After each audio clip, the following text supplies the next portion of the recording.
আমরা income tax department থেকে এসেছি। আমাদের কাছে তথ্য এসেছে যে আপনার স্বামী মিস্টার নীলের কাছে 2000 কোটি টাকার অবৈধ সম্পত্তি রয়েছে। কি আজগুবি কথা বলছেন? আমার স্বামী তো একজন সাধারণ জামাই বাবু, ওর তো সমস্যা কেনার টাকাও নেই। অফিসার, আপনার কোথাও একটা বড় ভুল হয়েছে। এত টাকা ওর কাছে আসবে কোথা থেকে? তুমি কি এই টাকা লুকিয়ে রেখেছো? কি টাকা? দেখে ও আমার স্বামী, যার নামে আপনাদের ওয়ারেন্ট আছে।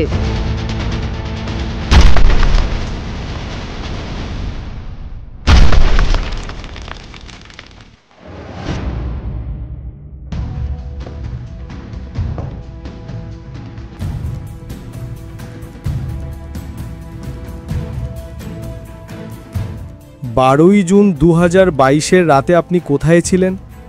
আমি তো এখনই বললাম স্যার, সেদিন রাতে আমি আমার গুরুজির অফিসে ছিলাম।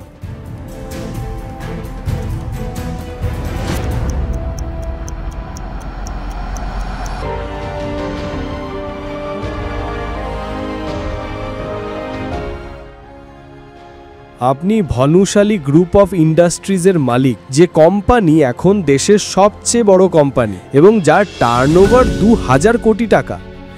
আপনি বলছেন আজ আপনি যা কিছু তা সবই রাসিক ঝাভেরি, আপনার গুরুজির জন্য, কারণ উনি আপনাকে ব্যবসার খুঁটিনাটি শিখিয়েছিলেন। আর সেদিন রাতে গুরুরা তার শিষ্যকে ডেকেছিলেন এবং প্রথমবারের মতো দক্ষিণা চেয়েছিলেন। তাহলে শিষ্য কি আর না করতে পারে?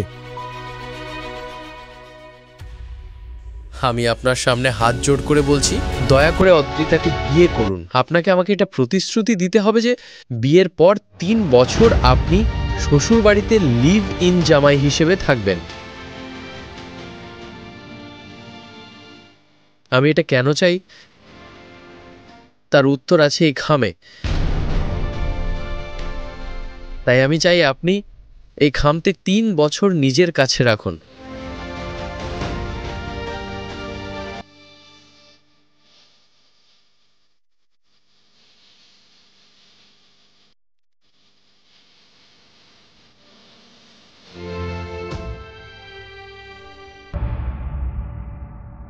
আপনার এবং নীলের মধ্যে কি সম্পর্ক? আপনি কেন নীলকে আপনার স্বামী হিসেবে মানতে চাইছেন না? আর আপনি কি পাচ্ছেন আপনার স্বামীকে এতটা অপমান করে? অদ্রিতা, তুমি কখন এলে? এখনই এলাম। আমি তো অনেকক্ষণ ধরে তোমার জন্য অপেক্ষা করছিলাম। আর তুমি তো দারুণ লাগছো। তুমি কি খাচ্ছ? ওয়াইন, আগের মতোই। চিয়ার্স।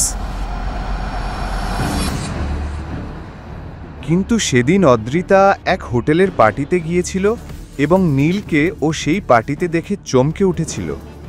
কি ব্যাপার অদ্রিতা, তুমি তো আমাদের বিনোদনও সঙ্গে করে এনেছো। মজা হবে। তোমার অলস আর অশিক্ষিত স্বামী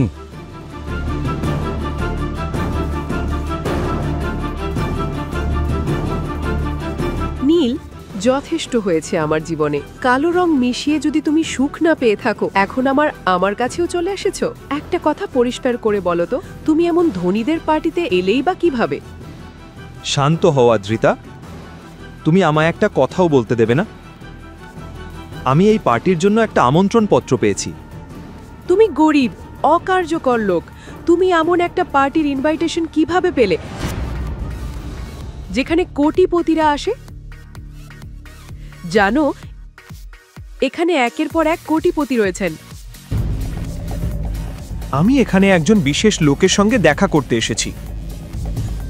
দয়া করে আমার সময় নষ্ট করো না। আর আমি এখানে তোমার সঙ্গে ঝগড়া করতেও চাই না।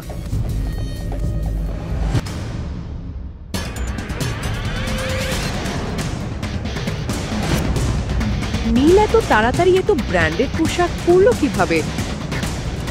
ওর কাছে এত দামি স্যুট এলো কোথা থেকে? নীল এলো কোথা থেকে? ওর আসল পরিচয় কি?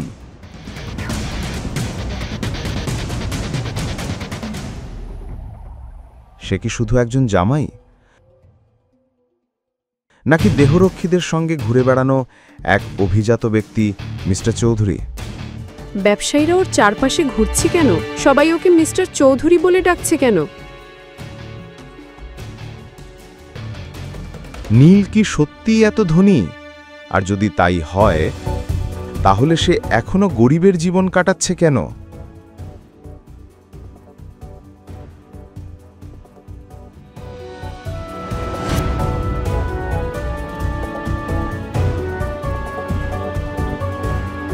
আন্ডারওয়ার্ল্ডের কুখ্যাত ডন পর্যন্ত যাকে দেখে মুখোমুখি হতে ভয় পায়, এটা শুনে অদ্ভুত লাগে কি?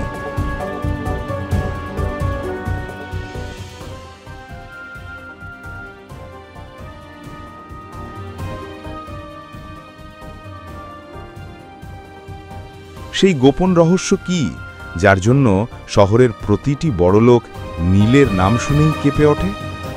তুমি কোথায় যাচ্ছ? আজ বাবার মৃত্যুবার্ষিকী, তাই আমি একটু মন্দিরে যাচ্ছিলাম। যেতে পারি? এটা আমাদের মেয়ের দুর্ভাগ্য ছিল যে সে তোমাকে বিয়ে করেছিল। কিন্তু টন্তু কিছু না, আমার সঙ্গে কথা বলিস না। রান্নাঘরে যা, কাজ কর। জামাইয়ের সম্মান তো দূরের কথা, আপনি ওকে চাকরের থেকেও খারাপভাবে ব্যবহার করেছেন। নীলের বাবা মা ওর ছোটবেলায় মারা গিয়েছিলেন। তারপর থেকেই সে আপনার জাভেরি পরিবারের সঙ্গে ছিল। গাড়ি ধোয়া থেকে শুরু করে সব কাজ সে করত।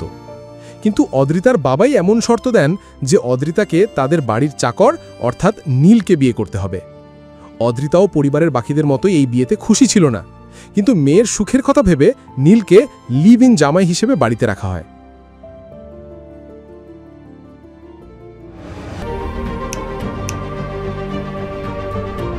তাড়াতাড়ি ওঠো, আমি একটা খুব বড় পুজোর জন্য দেরি করে ফেলছি। আর ওখানে যদি তুমি আমার কাছে এসে নিজের স্বামীর অধিকার দেখানোর চেষ্টা করো, তাহলে আমার থেকে খারাপ আর কেউ হবে না। তাড়াতাড়ি চলো।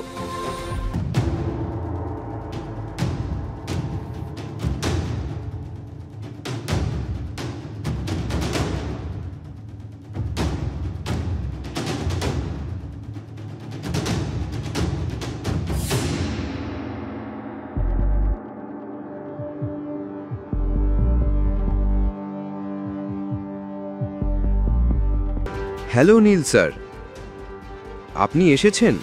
আমি ভেবেছিলাম আপনি হয়তো আমায় কোনোদিনই ক্ষমা করবেন না। আমরা আপনার বাবার মৃত্যুবার্ষিকীর পুজোর সব ব্যবস্থা করেছি। শহরের সব বড় পণ্ডিত আর ব্যবসায়ীদের পরিবার এখানে উপস্থিত। কিন্তু আপনি এসব আমার জন্য করছেন কেন? আর আমি আপনাকে ক্ষমা করবই বা কেন? নীল স্যার, আপনি আজও মজা করছেন। আমি বুঝতেই পারছি না এসব কি হচ্ছে। চলুন আমার সঙ্গে, আমি সব বুঝিয়ে দিচ্ছি। চলুন চলুন।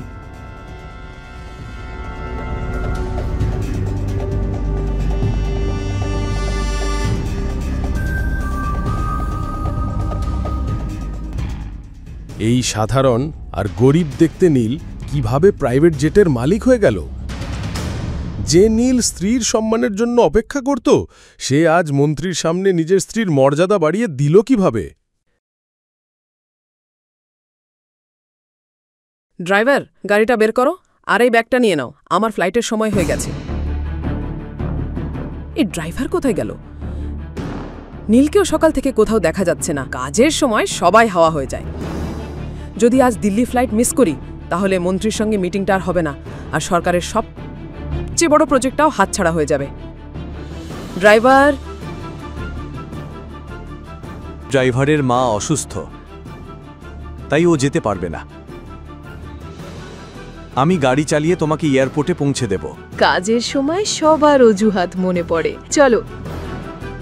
আদ্রিতা, তুমি কোথায় যাচ্ছ? দিল্লি যাচ্ছি। তুমি শুধু আমার জন্য আশীর্বাদ করো, যাতে মন্ত্রীর সঙ্গে আমার মিটিংটা সফল হয়। আদ্রিতা বেটা, আমার আশীর্বাদ তো সব সময় তোমার সঙ্গে আছে। কিন্তু নীল কোথায় যাচ্ছে? ওকে তো বাসন মাজতে হবে। আমি ওকে নিয়ে যাচ্ছি। ড্রাইভার ছুটিতে আছে, ও ফিরে এসে বাকি বাসন মাজবে। যা ব্যবহার করবে আলাদা করে রাখো, ও এসে ধুয়ে দেবে। বাই। কি করছো তুমি? বিজন তো এখনো পৌঁছে গেছে, দেরি হয়ে যাচ্ছে খুব। বিজনের নাম শুনেই নীলের মুখ ফ্যাকাশে হয়ে গেল। চলো এখন।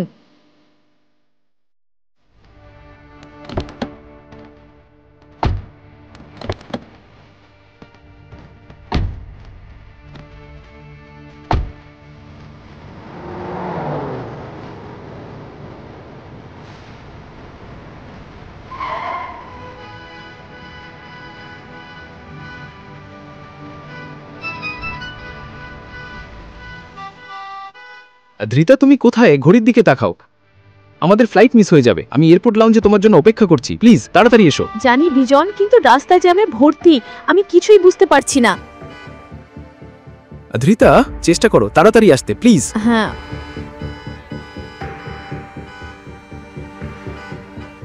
ওটার পিছনে কি করছো? ডান দিক থেকে নাও।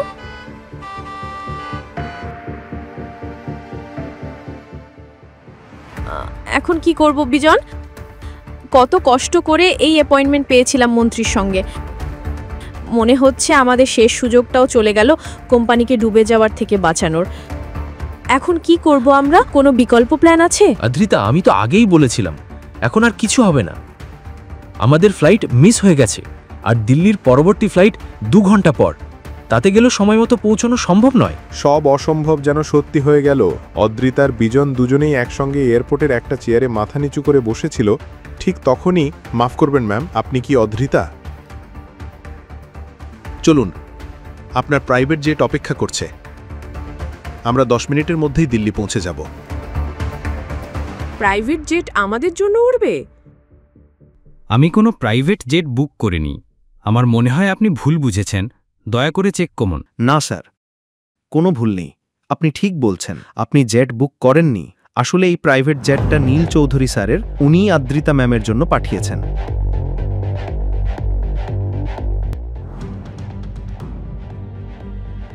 সাধারণ দেখতে নীল এখন লাক্সারি ব্র্যান্ডের স্যুট আর বুট পরে ঘুরছে।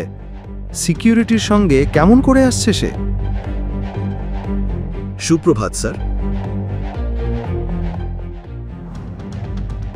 এই প্রাইভেট জেট, এইসব নিয়ে পরে কথা হবে। আপাতত তোমার দেরি হয়ে যাচ্ছে, তাই না? ধন্যবাদ, তুমি আমার সম্মান আর আমার কোম্পানি দুটোকেই বাঁচিয়ে দিলে। যেতেই আরাম করে বসে বসে ঝগড়া করতে পারো। ফ্লাইটে ত্রুটি খুঁজে স্বামী হিসেবে আমার দায়িত্ব তো পালন করতেই হবে। চলো।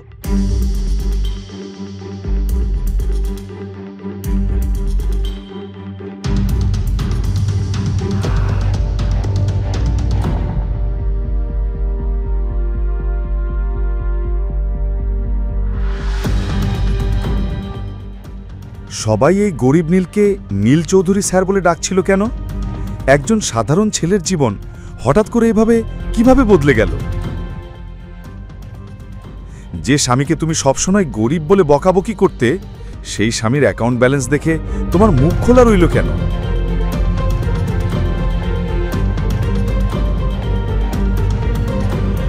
কান খোল এবং মন দিয়ে শোন, তারপর আমার বাড়ি থেকে বেরিয়ে যাও। যদি তুমি আমার ড্রাইভার হও আর আমার স্বামী না হও, তাহলে আমি যা বলবো তার উত্তর হবে ইয়েস ম্যাম, নো ম্যাম, ব্যাস। বুঝেছি, অ্যাজ ইউ সে। সাবধান, যদি ভুল করে কাউকে বলে দাও যে আমরা মালহোত্রা, তাহলে ও আমার সম্পর্কে কি ভাববে বলো তো? আমি চিন্তায় আছি যে চৌধুরী ইন্ডাস্ট্রিজের ডিলটা আমার হাতছাড়া হয়ে যাবে।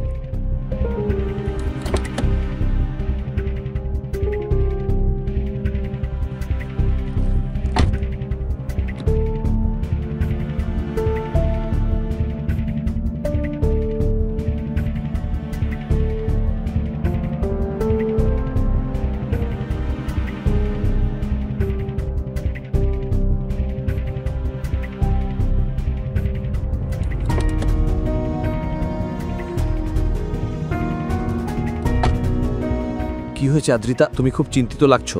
সব ঠিক আছে তো? ও, আমাকে ছোঁও না। আমি দুঃখিত, আমি শুধু তোমার জন্য চিন্তিত ছিলাম। চিন্তা? আমার কি মনে হয় জানো? হয়তো তোমার দুর্ভাগ্যের ছায়া পড়েছে আমার এই চুক্তির উপর, তাই তো মনে হচ্ছে এটা আর সফল হবে না। আদ্রিতা, তুমি যদি চাও আমি মালহোত্রার সঙ্গে একবার কথা বলার চেষ্টা করতে পারি। এই অশিক্ষিত লোকটার কথা শোনো। তুমি কি কথা বলতে পারো? এত বড় ব্যবসার চুক্তি সম্পর্কে কি জানো তুমি? এমন ভাবে কথা বলছো যেন অনেক কিছু জানো। আদ্রিতা, আমি কি 1 মিনিট ওয়াশরুমে যেতে পারি? যাও তাড়াতাড়ি। ধন্যবাদ।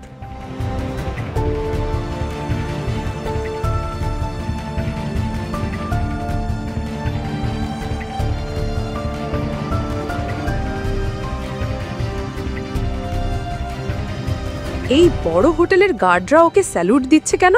ওরা পাগল নাকি? নীল তাড়াতাড়ি ফিরে এলো আর গাড়ি চালাতে শুরু করলো। ঠিক তখনই অদ্রিতার ফোনে একটা মেসেজ এলো। সে দেখল আর রীতিমতো স্তব্ধ হয়ে গেল। ও মাই গড, মালহোত্রা ডিলটা মেনে নিয়েছে। অভিনন্দন আদ্রিতা, আমি তো জানতাম তোমার মতো একজন মেয়েকে মালহোত্রা কখনই না বলবে না। তুমি ব্যবসা আর অন্য বিষয়গুলো এত ভালো বোঝো। যথেষ্ট যথেষ্ট নাটক করো না মালহোত্রা, মানে মালহোত্রা স্যার, এত প্রশংসার দরকার নেই এখন। কিন্তু ও আমাকে এই ডিল দিল কিভাবে? মালহোত্রা তো আমাকে বের করে দিয়েছিল, এত সহজেও রাজি হয়ে গেল কিভাবে?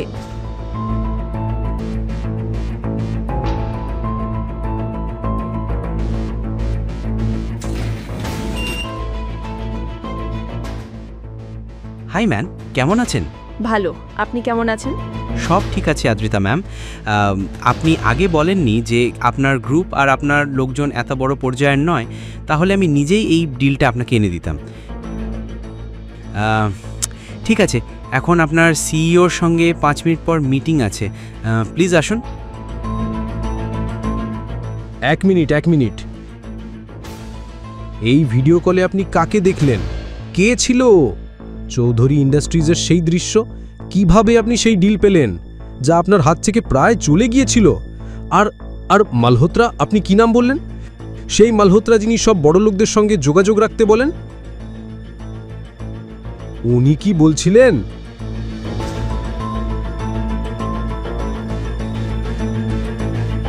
কিছু বলবে? এই ভিডিও কলে কথা বলবেন চৌধুরী ইন্ডাস্ট্রিজের সিইও। এই তো আমার স্বামী নীল। ম্যাম, আপনি ঠিক আছেন তো? কি সব আজে বাজে কথা বলছেন আপনি? মিস্টার মালহোত্রা, আমি পাগল না যে আমি আমার স্বামীকে চিনব না। আমি একদম সত্যি বলছি, এ আমার স্বামী নীল। ও আমার বাড়িতেই ঘর জামাই হয়ে থাকে। ম্যাম, দয়া করে কিছু বলার আগে একটু ভাবুন। দয়া করে এরকম কিছু বলবেন না। আপনি জানেন উনি কে? উনি আমাদের কোম্পানি সিইও। আপনার আমার মতো লোকেরা তো ওনার হয়ে কাজ করে। মিস্টার মালহোত্রা, আমি সত্যি বলছি, ও আমার স্বামী। Just shut up Adrita. আমি সত্যি দুঃখিত স্যার, আমি ওনার হয়ে ক্ষমা চাইছি। কোনো অসুবিধা নেই মালহোত্রা, আমরা এই মিটিং পরে করব।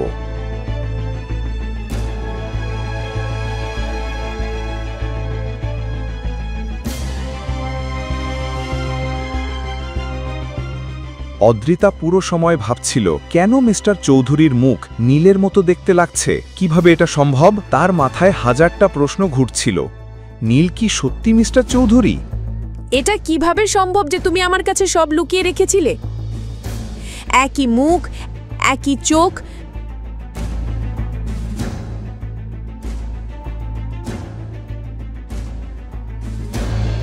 এখন কি নিজে নিজে কথা বলছো মিস আদ্রিতা? তুমি ঠিক আছো তো, নাকি ডাক্তার ডাকবো? আজ তোমার জন্য খুব অপমানিত হতে হলো। আমি শুধু মিস্টার চৌধুরীর সামনে একটু সন্দেহ করেছিলাম যে উনি তোমার সঙ্গে কোনো চুক্তি করবেন কিনা। এর মানে কি? মিস্টার চৌধুরীর মুখ দেখলেই হাজার হাজার মেয়ে পাগল হয়ে যায়।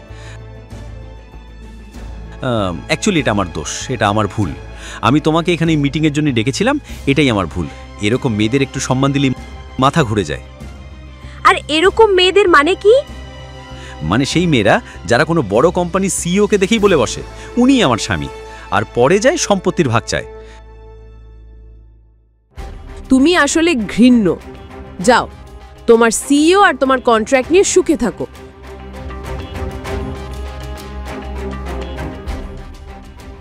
মা, নীল কোথায়? অদ্রিতা, তুমি এত তাড়াতাড়ি ফিরে এসেছো। মম, নীল কোথায় বলো? ও নিশ্চয়ই রান্নাঘরে কোথাও বাসন মাজছে। কি হয়েছে? ও কিছু করেছে?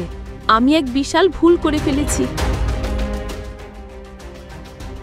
ও আদ্রিতা, তুমি তো এত তাড়াতাড়ি এসেছো। আজ আমি তোমার আমার প্রশ্নের উত্তর দাও। তুমি এই মিস্টার চৌধুরী, তাই তো?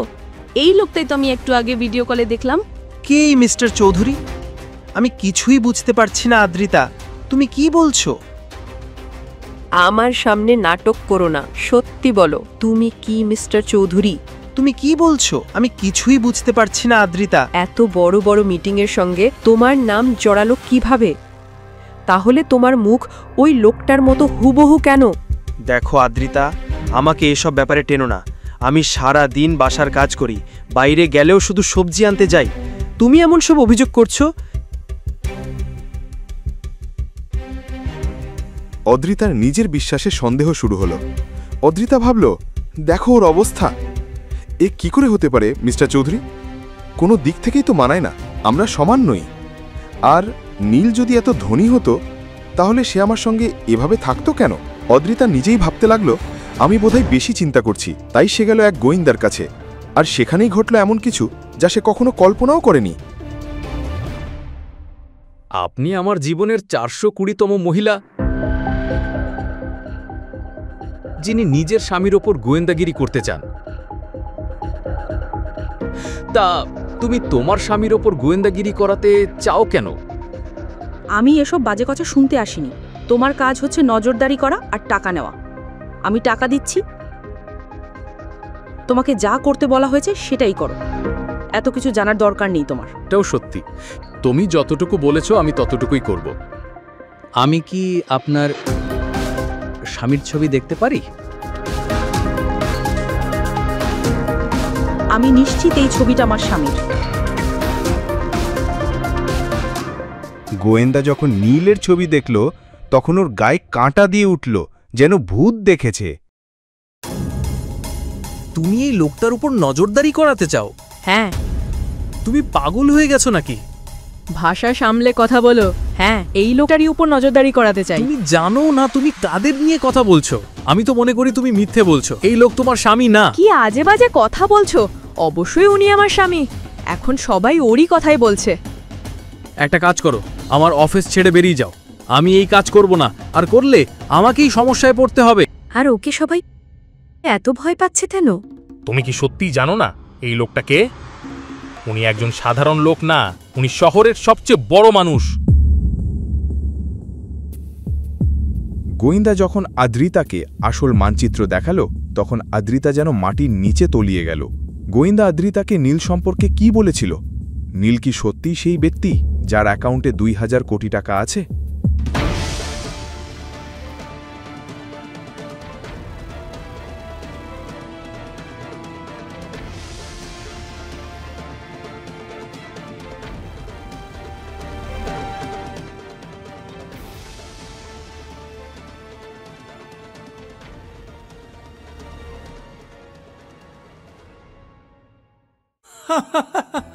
শেষ পর্যন্ত কিনা একটা পেন।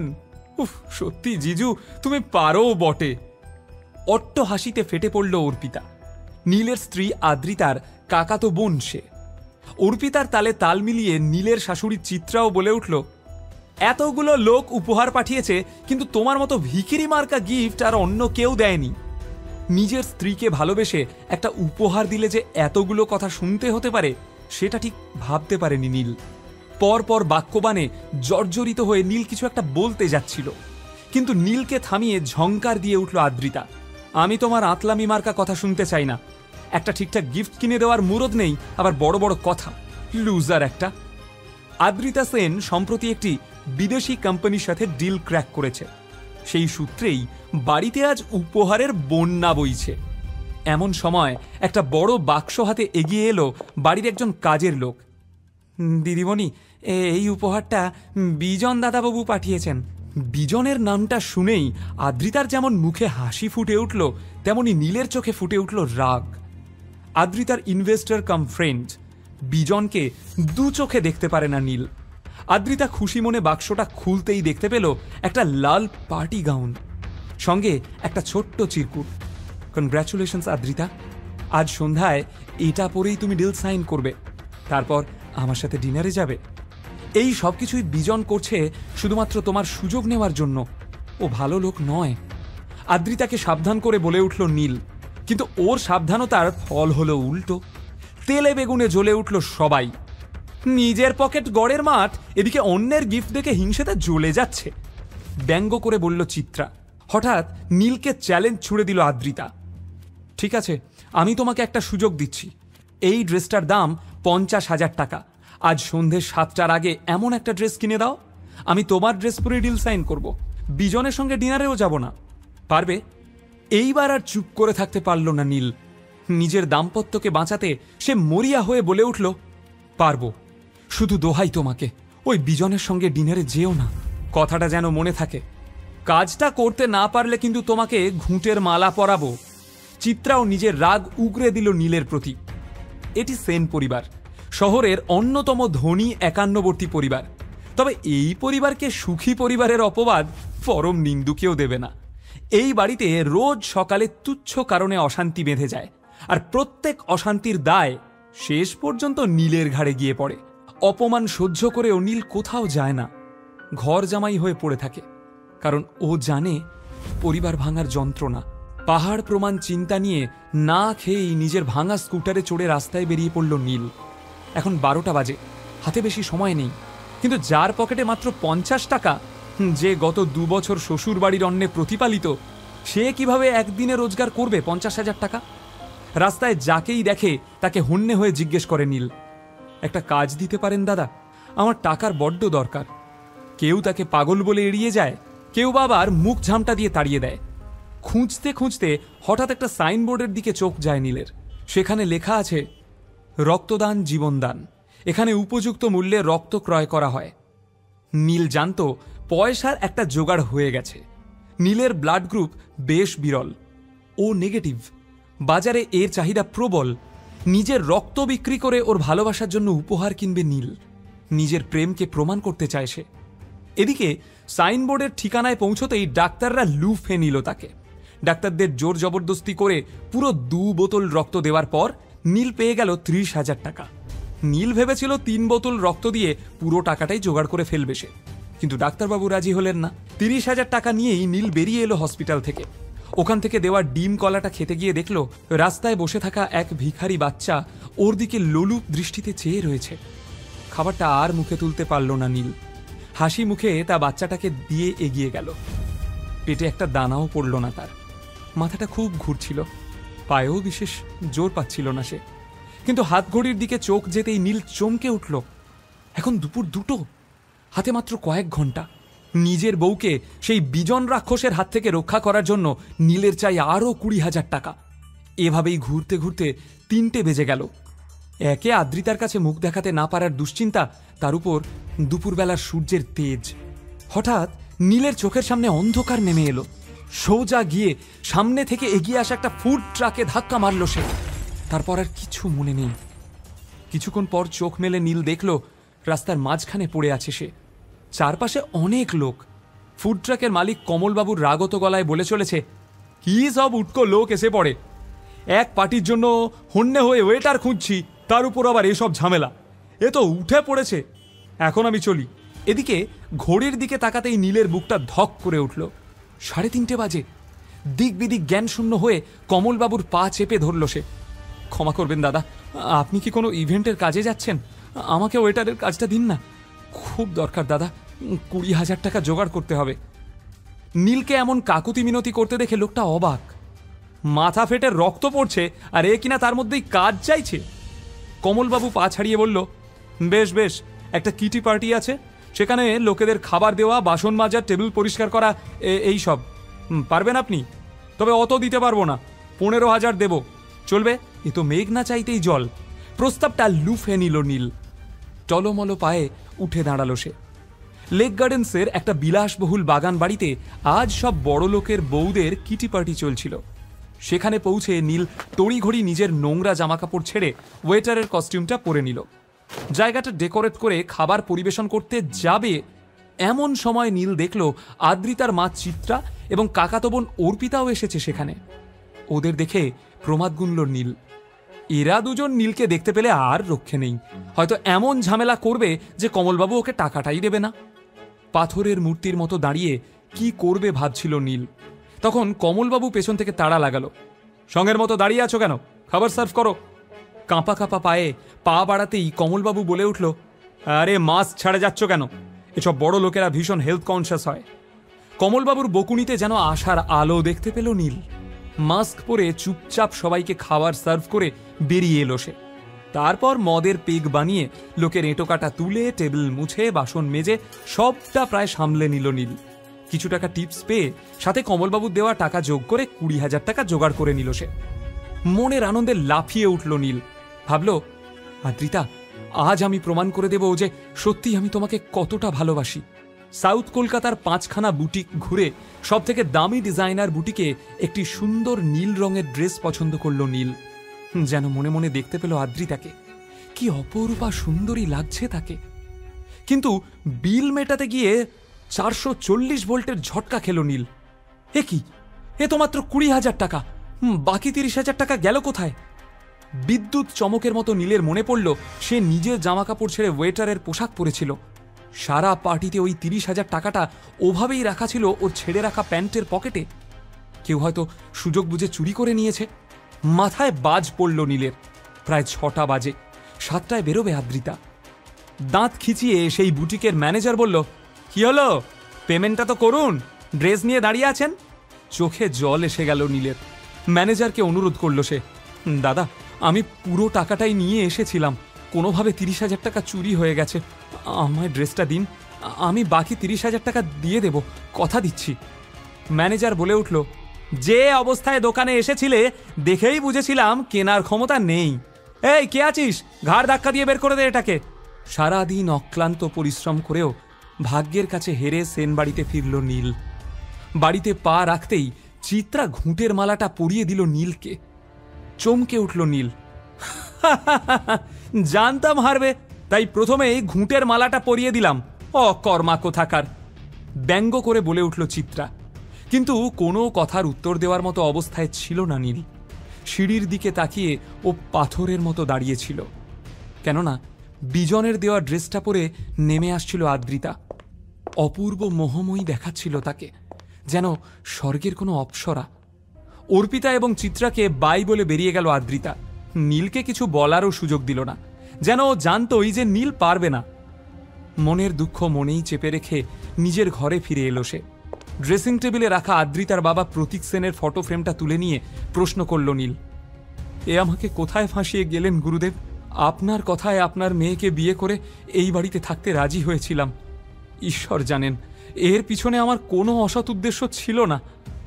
আমি জানি না আমাদের এই সম্পর্কের ভবিষ্যৎ কি। শুধু এইটুকু জানি, আদ্রিতাকে আমি ভীষণ ভালোবেসে ফেলেছি। কিন্তু রোজকার এই অপমান তো আমি আর নিতে পারছি না। হঠাৎ পাশের ঘর থেকে আসা টিভির নিউজ শুনে স্থির হয়ে গেল নীল। দেশের অন্যতম এবং পূর্ব ভারতের বৃহত্তম নির্মাণ সংস্থা রয় চৌধুরী কনস্ট্রাকশন লিমিটেডের ভবিষ্যৎ এবার বড়সড় প্রশ্নচিহ্নের মুখে। বিপুল লোকসানে চলা সংস্থাটি যে কোনো দিন দেউলিয়া হয়ে যেতে পারে। হঠাৎ খুব ব্যস্তভাবে নিজের সস্তার ফোনটা উঠিয়ে নিল নীল আর দেখল 40টা মিসড কল আর 10টা টেক্সট মেসেজ। নীল প্রথম মেসেজটা খুলে পড়ল, নীল, তোমাকে ভীষণ প্রয়োজন, একবার যোগাযোগ করো। জানি তুমি রেগে আছো, কিন্তু এখন ওসব ভুলে যাও প্লিজ। এমন অনেকগুলো মেসেজ পড়ার পর মাথা গরম হয়ে উঠল নীলের। আপন মনেই সে বলল, বাবা, এত ভালোবাসা। এমন সময় ফোন আবার বেজে উঠল। নীল ফোনটা রিসিভ করতেই ওপার থেকে এক বৃদ্ধের কণ্ঠস্বর ভেসে এলো। হ্যালো নীল। নীল ভীষণ ঠান্ডাভাবে উত্তর দিল, বলুন মিস্টার শশাঙ্ক রায়চৌধুরী। এমন কঠোর সম্ভাষণ আশা করেননি শশাঙ্ক রায়চৌধুরী। কোনো রকমে নিজেকে সামলে নিয়ে বললেন, কেমন আছিস দাদু ভাই? তোকে বড় মিস করি। নীল বিদ্রুপ করে বলল, এতগুলো বছর লেগে গেল আমায় মিস করতে? বৃদ্ধ বোধহয় এইসব শোনার জন্য প্রস্তুত হয়েই ছিলেন। বেশ দুর্বলভাবে বলে উঠলেন, জানি বাবা, তুই রেগে আছিস। যে অন্যায় আমরা তোর সাথে করেছি তাতে তোর রাগ হওয়াটাই স্বাভাবিক। নীলের থেকে কোনো উত্তর না পেয়ে শশাঙ্কবাবু বলে চললেন, কিন্তু বিশ্বাস কর, এতগুলো বছরে একটা দিনও তোর কথা না ভেবে আমি কাটাতে পারিনি। নীল বিদ্রুপের সুরে বলল, খবরে শুনলাম রয় চৌধুরী গ্রুপ অফ ইন্ডাস্ট্রিজ ডুবতে চলেছে, তাই আমায় মনে পড়ল তো। শশাঙ্কবাবু এড়িয়ে গিয়ে বেশ দুর্বল গলায় বললেন, তোর কি ধারণা আমি এতদিন পরে বিজনেস ম্যাটার ডিসকাস করতে তোকে ফোন করেছি। না রে পাগল, আমি তো শুধু তোর গলাটা একবার শুনবো বলে। নীল বুঝতে পারল মানুষটা এত সহজে কাবু হওয়ার নয়, তাই বেশ বিরক্ত হয়ে বলল, গলা শুনে নিয়েছেন, বাই। না না, নীলের ফোন রাখার আগেই চিৎকার করে উঠলেন শশাঙ্কবাবু, ফোন রাখিস না দাদু ভাই, আমি জানি আমাদের পাপের ক্ষমা নেই, কিন্তু আমার দাদু ভাই তো অনেক বড় মনের মানুষ। আমি জানি আমি আপনাদের মতো ছোট মনের মানুষ নই। শশাঙ্কবাবুকে কথার মাঝখানে থামিয়ে দিয়ে রীতিমতো বিরক্ত হয়ে বলে উঠল নীল। তারপর নিজেকে একটু সংযত করে বলল, আমি আপনাদের ক্ষমা করে দিয়েছি, আপনারাও ভালো থাকুন আর আমাকেও শান্তিতে থাকতে দিন। শশাঙ্ক ভীষণ ক্লান্তভাবে বলল, কিন্তু দাদু ভাই, আমি যে একেবারে ভালো নেই। অস্ত্রটা গিয়ে জায়গা মতো লাগলো। অস্থির হয়ে উঠল নীল। কেন, কি হয়েছে? পোড় খাওয়া শশাঙ্ক হাড়ে হাড়ে জানেন যে গরু দুধ দেয় তার লাথিটাও হাসি মুখে হজম করে নিতে হয়। এতক্ষণ ধরে সেটাই করছিলেন তিনি, কারণ নীলের কাছেই আছে রয়চৌধুরী গ্রুপ অফ ইন্ডাস্ট্রিজকে বাঁচানোর জীবন কাঠি। তাই কথায় যথাসম্ভব যন্ত্রণা এনে বললেন শশাঙ্কবাবু, বয়স হয়েছে আমার, শরীরের কলকবজাগুলো এবার আস্তে আস্তে জবাব দিচ্ছে, কখন আছি কখন নেই। ভীষণ দেখতে ইচ্ছা করে তোকে, আয় না একবার, একবার চোখের দেখাটুকু দেখে নিতে দে।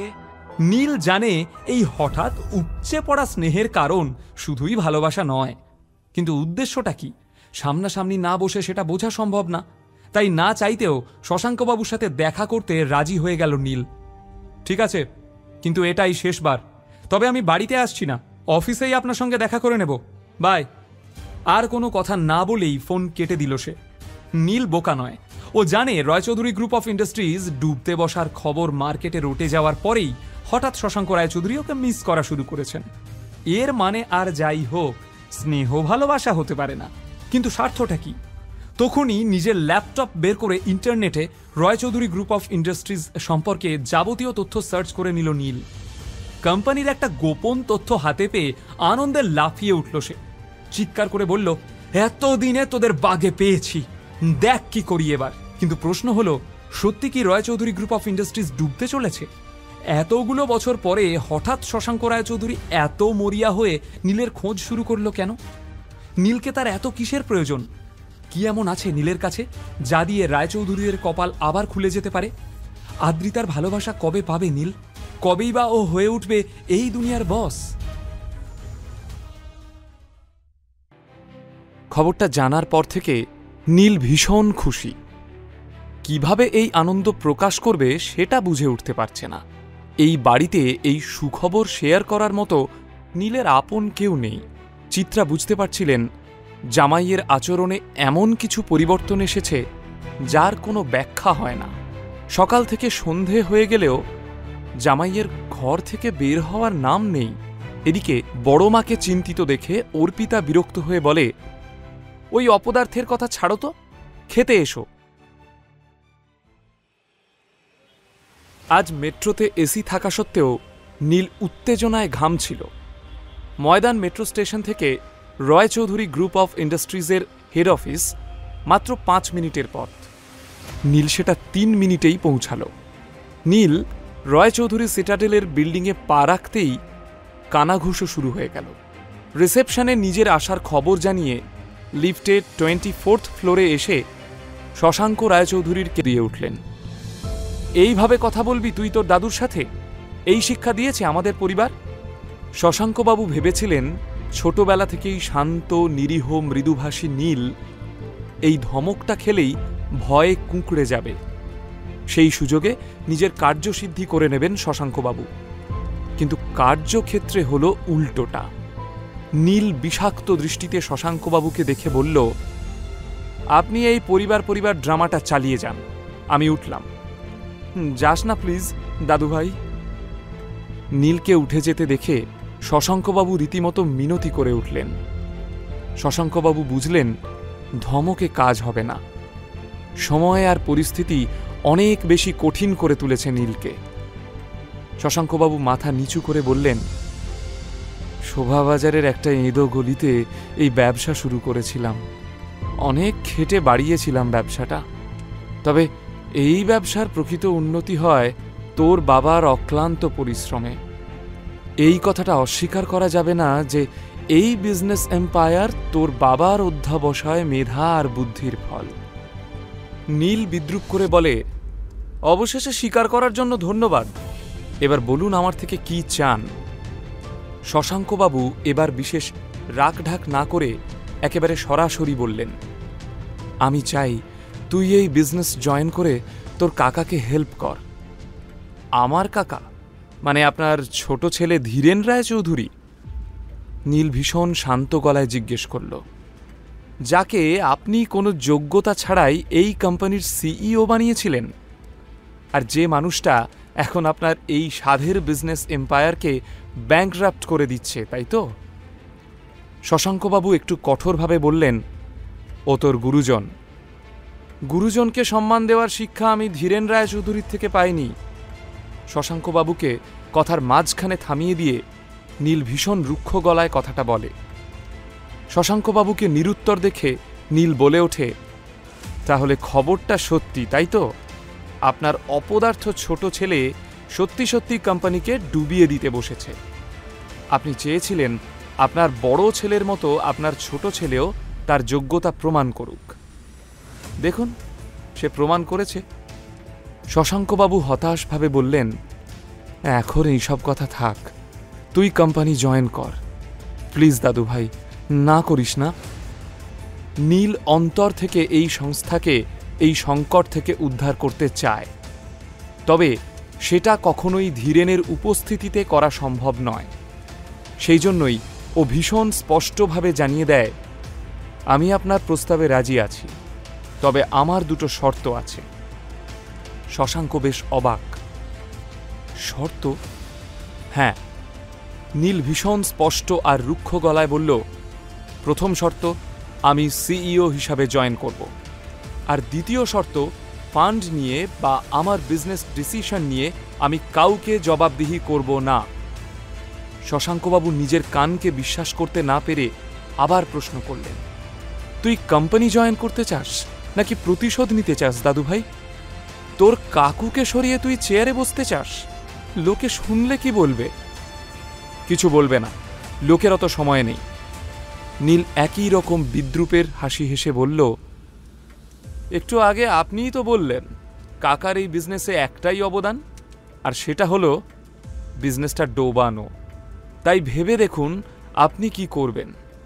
নীলের রূঢ় বাস্তব কথাগুলো শশাঙ্কবাবু অস্বীকার করতে না পেরে মাথা নিচু করে বসে থাকলেন।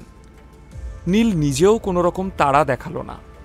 ইতিমধ্যে শশাঙ্কবাবু কেবিনের নীরবতা ভঙ্গ করে জানালেন, আমি রাজি আছি। খুব শীঘ্রই তোমার কাছে অ্যাপয়েন্টমেন্ট লেটার পৌঁছে যাবে। তুমি সামনের মাসে সিইও হিসাবে এই কোম্পানি জয়েন করছো। কেউ তোমার কাজে ইন্টারফেয়ার করবে না। নীল ওর ব্যাগ থেকে একটা ফাইল বের করে শশাঙ্কবাবুর টেবিলে রাখল। শশাঙ্কবাবু অবাক হয়ে জিজ্ঞেস করলেন, এটা কি? নীল মুচকি হেসে বলল, আমার মন বলতো একদিন আপনি নিজের স্বার্থে আমাকে ডাকবেন, তাই এই এগ্রিমেন্টের ড্রাফটটা বানিয়ে রেখেছিলাম।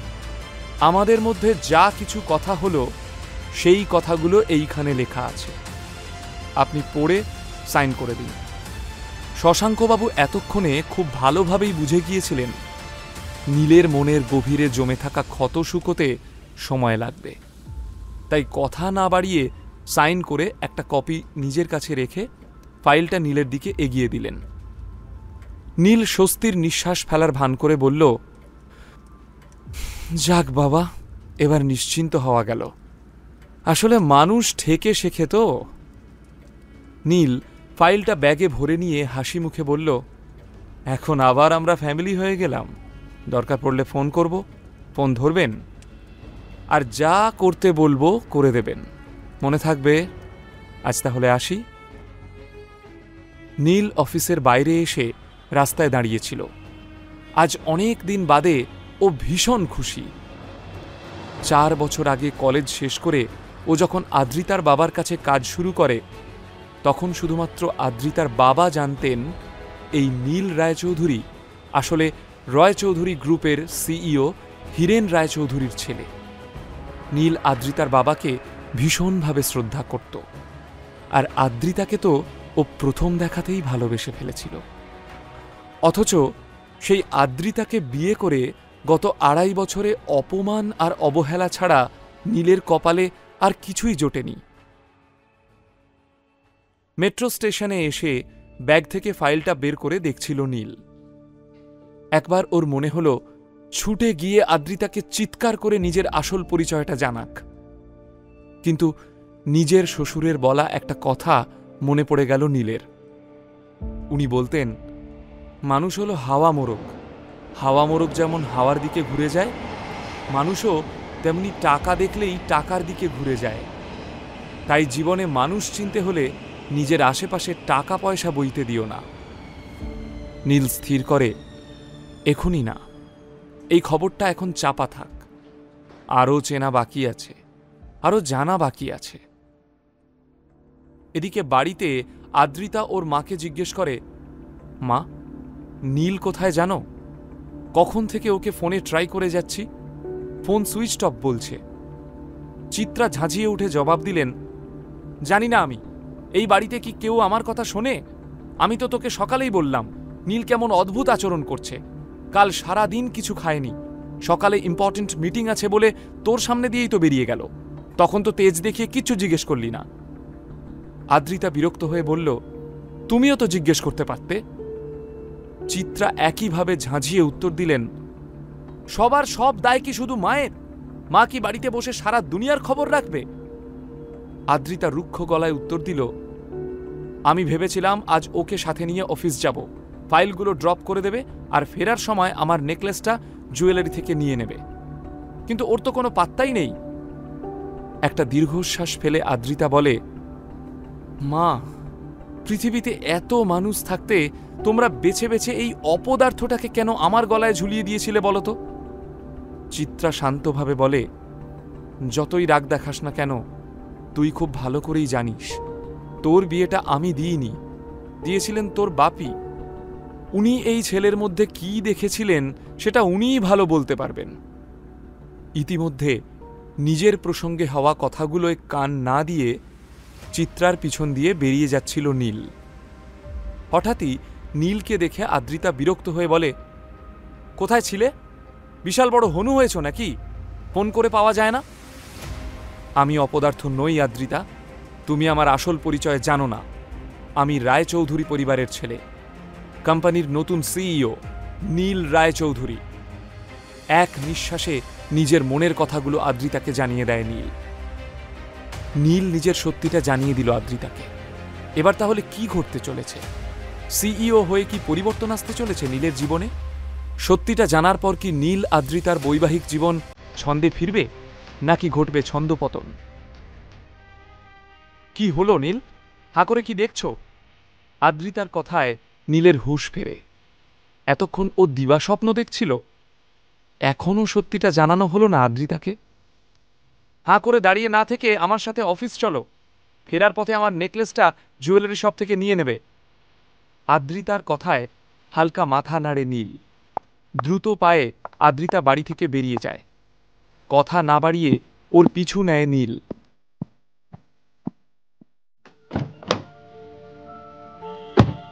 গাড়ি থেকে নেমে গটগট করে অফিসে ঢুকে গেল আদ্রিতা। বিয়ের 2.5 বছর পরেও আদ্রিতা ওর দিকে ফিরেও তাকায় না। দীর্ঘশ্বাস ফেলে ফাইলগুলো নিয়ে নীল ঢুকলো অফিসে, কিন্তু নীলকে আসতে দেখেও লিফট দাঁড় করালো না আদ্রিতা। লিফটের জন্য অপেক্ষা করতে করতে মনে মনে হাসে নীল।